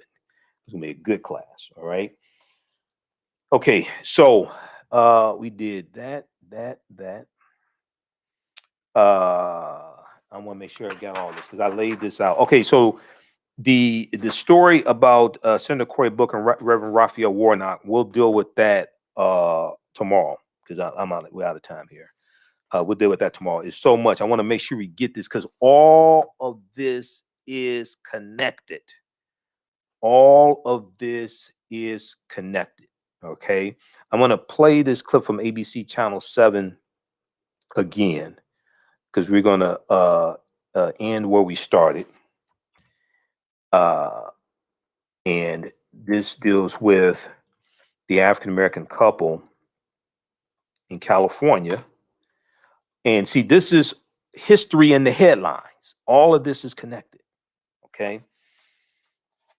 So the story from Senator Cory Booker, Reverend Raphael Warnock introduced bills to help minority farmers. Now, I've talked about this before. This is the Justice for Black Farmers Act, okay, which then ties into history also. History and laws and African American farmers being discriminated against, okay? So let me pull this up. You can read this, and we'll discuss this on tomorrow's show. This is from blackenterprise.com. Yeah, this is an article from Black Enterprise on February 12th. And this particular article I wanted to talk about sooner, but we didn't get a chance to. It's been so busy, we didn't get a chance to talk about it. So you see all this history is showing up in headlines. Yesterday's show, we talked about Representative Benny Thompson suing Donald Trump, Rudy Giuliani, the Proud Boys, and the Oath Keepers using the 1871 Ku Klux Klan Act, which is one of the 4 force acts that were passed from about 1870 to 1875 during Reconstruction. All this deals with history. Okay, so this article here, God damn, they got so many damn ads up here. Oh, come on, man, come on. Man, I know they got to make money, but come on now. Check out this article here, because we talked about the Justice for Black Farmers Act in the past 2 or 3 weeks. Senator Cory Booker, Reverend Raphael Warnock introduced bills to help minority farmers. February 12, 2021. Cory Booker, Reverend Raphael Warnock introduced separate bills to help Black farmers by closing equity gaps and improving diversity within food and agricultural policy and politics. Politics is the legal distribution of scarce wealth, power, and resources, and the writing of laws, statutes, ordinances, amendments, and treaties, their adoption, interpretation, and enforcement. All of this turns on the vote. All of this, being able to get these policies in act, being able to get them written, being able to get them passed and put into practice, all this turns on the vote, which is why Republicans work so hard to suppress the African American vote.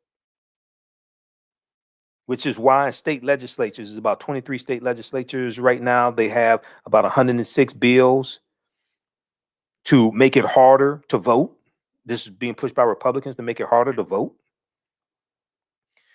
Cory Booker reintroduced the Justice for Black Farmers Act, which will address discrimination and injustices committed against Black farmers by the U.S. Department of Agriculture. This is historical.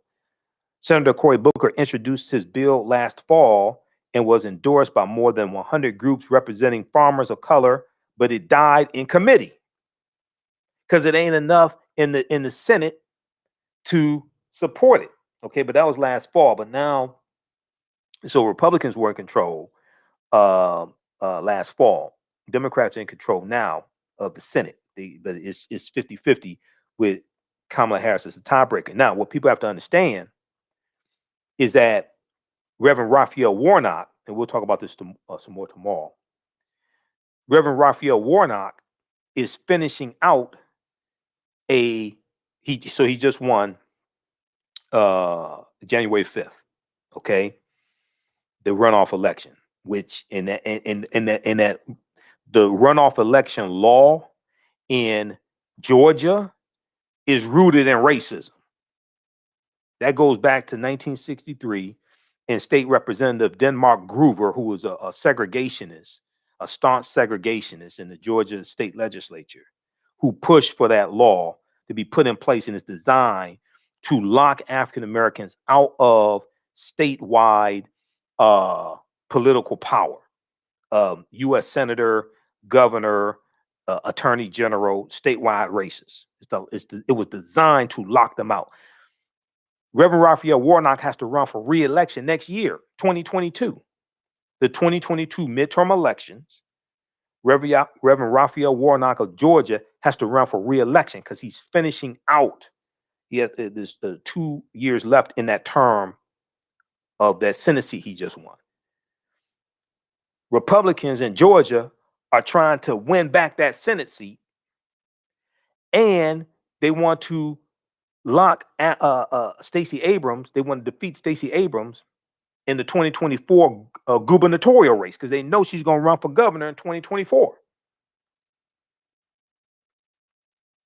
So this is why we have to understand political self-defense, because when there are gains and advances that African Americans make, there are opposing forces who are always trying to take us back. This is why you have to understand political self-defense and understand how to protect against those threats coming and protect gains that were made. You got to build upon that. We can't go to sleep and let Reverend Raphael Warnock lose that Senate seat and then let Stacey Abrams lose in 2024. We have to be able to protect those gains and build upon them and see these threats coming. We have to practice political self-defense. Okay, now, what was it? Okay, lastly, because this is enough radio for one day. Let's go back to this one here. I want to play this. We're going to wrap up with this clip from ABC Channel 7. And this deals with the first story we started out with the African-American couple. And you see all this that I'm talking about is a legacy of slavery, Jim Crow segregation, racism, and it's all dealing with laws. It's all dealing with laws that were put in place to maldistribute wealth, power, and resources into the hands of Europeans. Racism is a system of advantage and privilege distributed based upon race. And this is all dealing with the purpose of preserving genetic white survival. Okay, let's go here. And there's one other article I could show you, and this is really, really going to wrap it up, which will really drive all this home. If you, for people who may still be lost and say, oh, they just need to try harder. If they just tried harder, they'll be more successful. So there was an article from NPR, National Public Radio, NPR.org. And it dealt with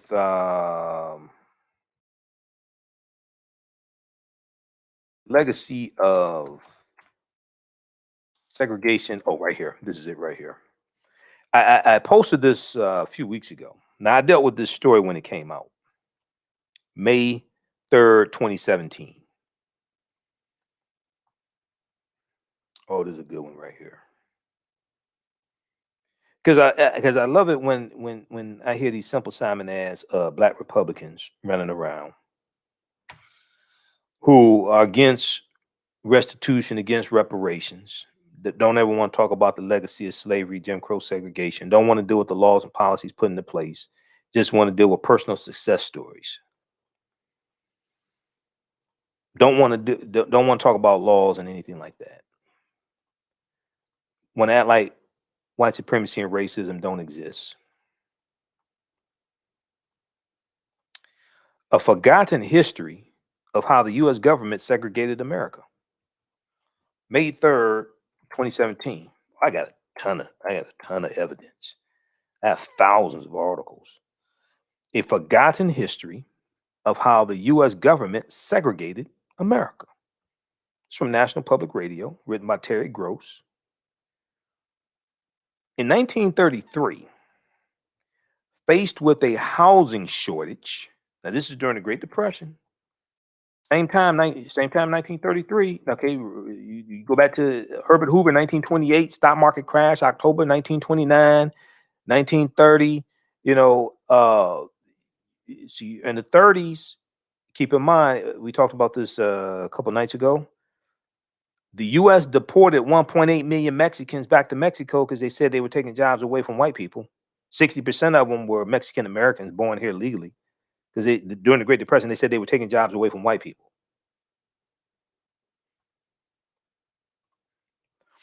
In 1933, faced with a housing shortage, the federal government began a program explicitly designed to increase and segregate America's housing stock.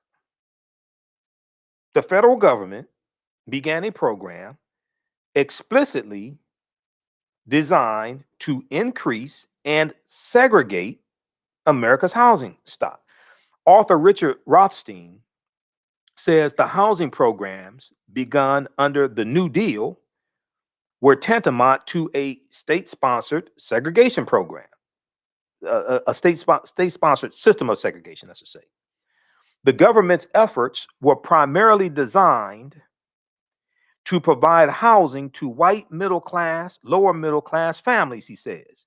African Americans and other people of color were left out of the new suburban communities and pushed instead into urban housing projects. Now, see what I find interesting, when you got these Larry Elders and these black conservatives that don't want to call out white supremacy and racism because they know the checks are stopping, they'll lose their TV shows or radio shows, whatever they have. The white woman they're married to, the divorce them, all that stuff, right? They get left out the wheel and everything. Why don't they talk about leveling the playing field and telling white people to try harder? Because all these policies and laws are put in place to maldistribute wealth, power, and resources into the hands of white people. So why don't they tell them to level the playing field and tell white people to try harder?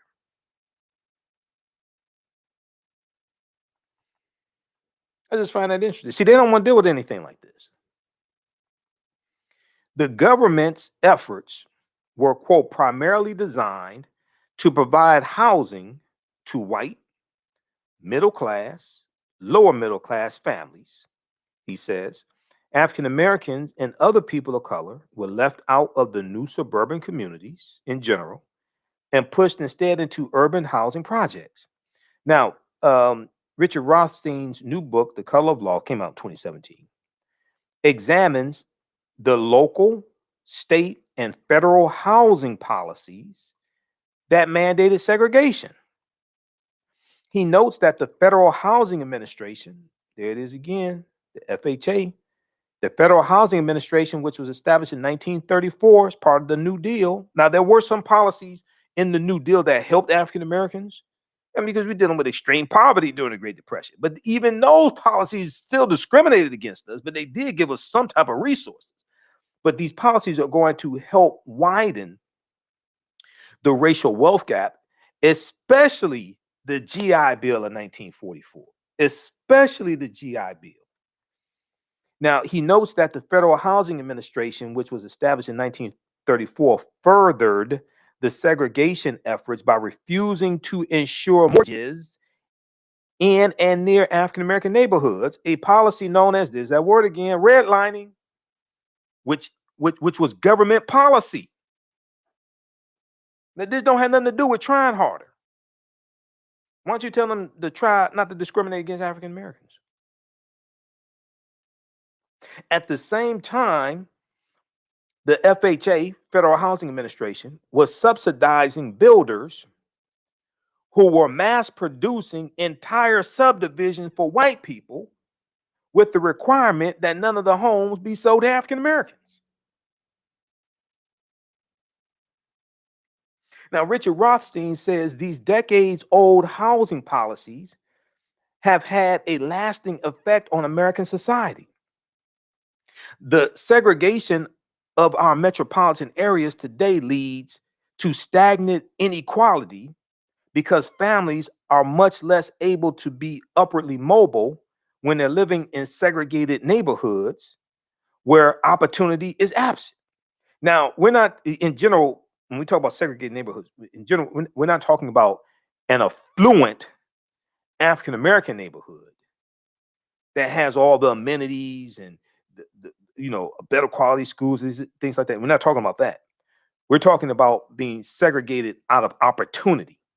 Okay, when we're talking about segregation, we're talking about being segregated out of opportunity and lacking those amenities and lacking the libraries and the grocery stores and see, another thing that ties into this is when you have these underserved populations, there's also a lack of hospitals in close proximity.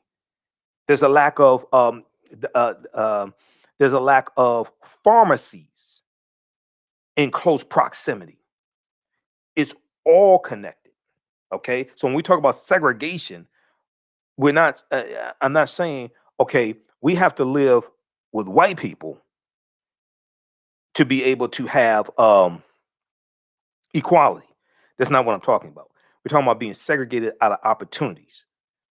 Okay, so we have to understand. But now, and then deal with the legacy, deal with what these laws did, and because if you had predominantly African American communities, but the homes were not undervalued, and they had the same amenities and quality schools and healthcare and hospitals and libraries and parks and things like this that white communities have, well, we wouldn't be having this argument. But when you have the segregation of the communities, they're lacking all these other things, which contributes to a cycle of poverty. The food deserts, lack of health care, increase in environmental racism, increases in pollution in those areas, increases in the potential for contaminated water, higher levels of lead in the water. That's the legacy of segregation. Okay. So let's just fast forward this right quick for the sake of, Lord, we gotta get out of here. On how the Federal Housing Administration justified discrimination. How the Federal Housing Administration, government entity, justifies segregation. The Federal Housing Administration's justification was that if African Americans bought homes in these suburbs, or even if they bought homes near these suburbs,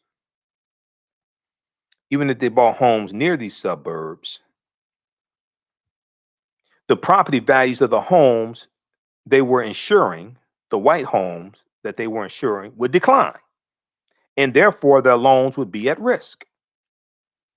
There was no basis for this claim on the part of the FHA, Federal Housing Administration. In fact, when African Americans tried to buy homes in all white neighborhoods or in mostly white neighborhoods, property values rose because African Americans were more willing to pay more for properties than whites were, simply because their housing supply was so restricted.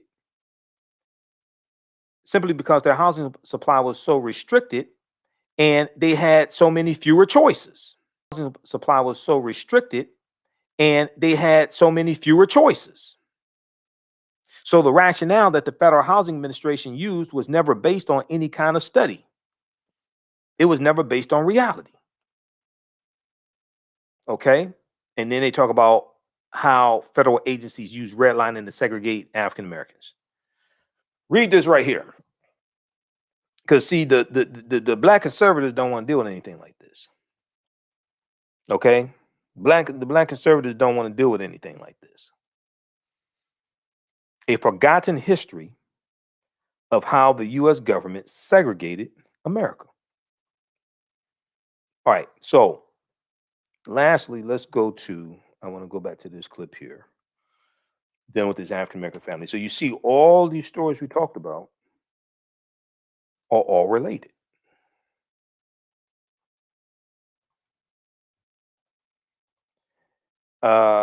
And this once again is why America needs a massive history lesson. All this deals with history. If you're ignorant of history, you won't understand this. And you'll just say, oh, black people just need to try harder. You know, if you just got up 4 hours earlier and went to bed 4 hours later, if you just try harder, you could be equally successful. Okay, and we've got this one right here. So I want to go back to this clip here from ABC Channel 7 in Chicago, which dealt with this story of this couple in California, Paul and Tanisha Tate Austin. Okay, so let's go back to this clip here. I think we have to cue it up. Oh man, hold on. Let's get past these ads. Okay, we'll go back to this. How's everybody doing?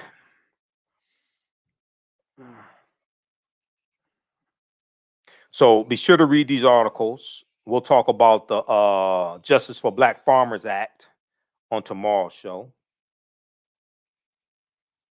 which again ties into laws and policies and structural historical inequities. It deals with the legacy of racism.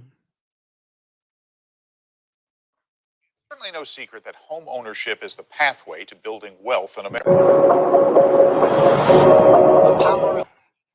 Is it going to start the... Okay, just a second. It's going to start the... It's going to start the ad all over again. Just a minute here.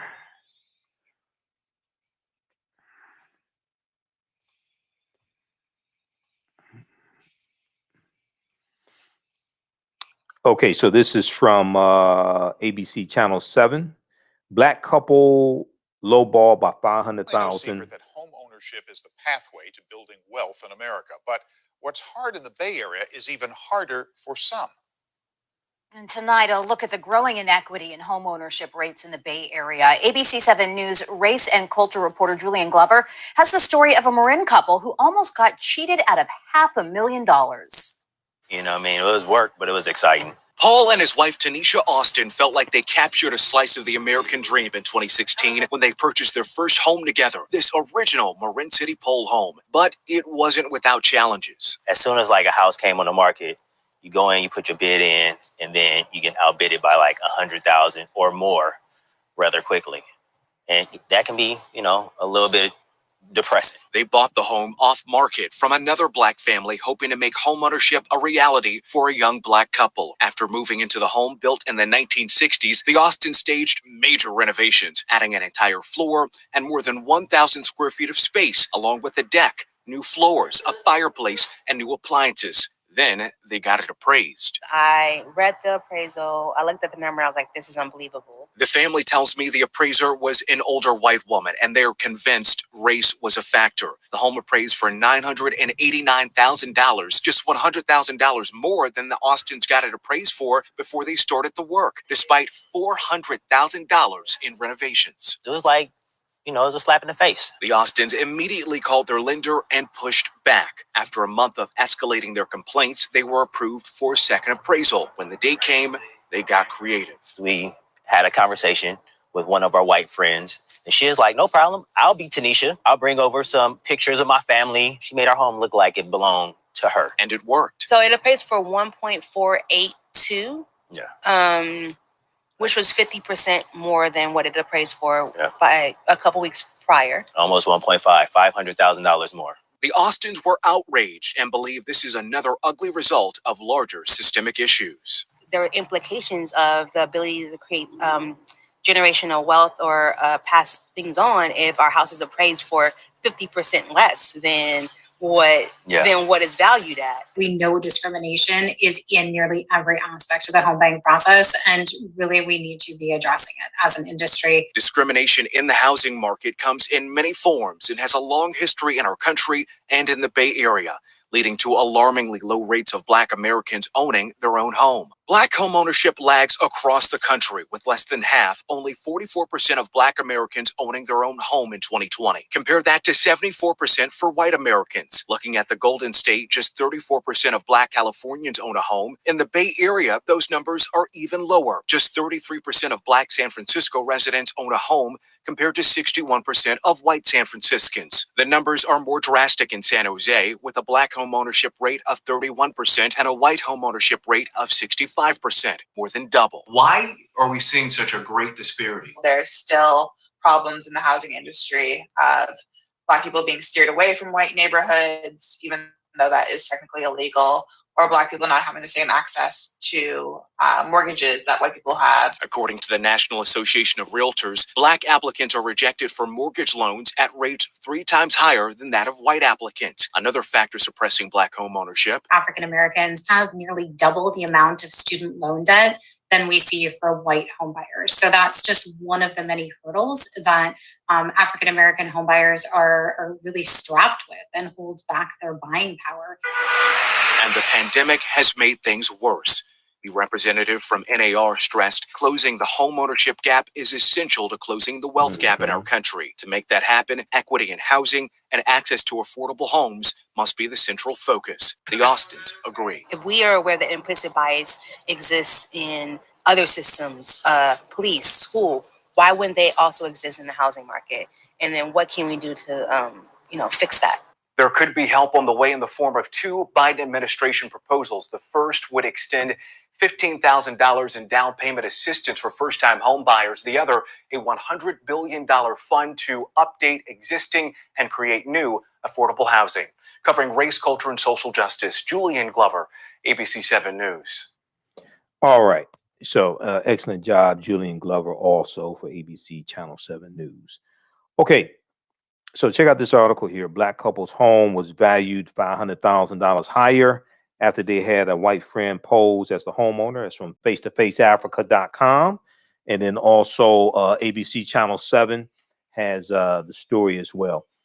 Okay, guys, look, hey, we're going to get out of here. If you like this type of information, you want to support the African History Network, you can do so through Cash App, $ the AHN Show, through Cash App, $ the AHN Show, through Cash App, and then also paypal.me/ the AHN Show, paypal.me/ the AHN Show. We posted a link here. It's also at our website, AfricanHistoryNetwork.com. Somebody brought it to my attention. There's this fake Cash App account that is similar to the AHN Show, but it's not. That's why you want to make sure if you donate through Cash App, it's $ the AHN Show through Cash App, because somebody else set one up that's similar. And I got to look into this because it's not us. It's $ the AHN Show. SHOW. Okay.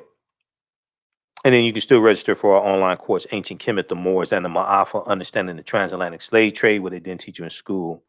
And that's at our website, AfricanHistoryNetwork.com. All right, look, hey, we have to get out of here. Remember, the African History Network, we focus on educating, empowering, and inspiring people of African descent throughout the diaspora and around the world, because right now it's correct your own behavior. It's not over till we win. Wakanda forever. We'll talk to you tomorrow night. Peace.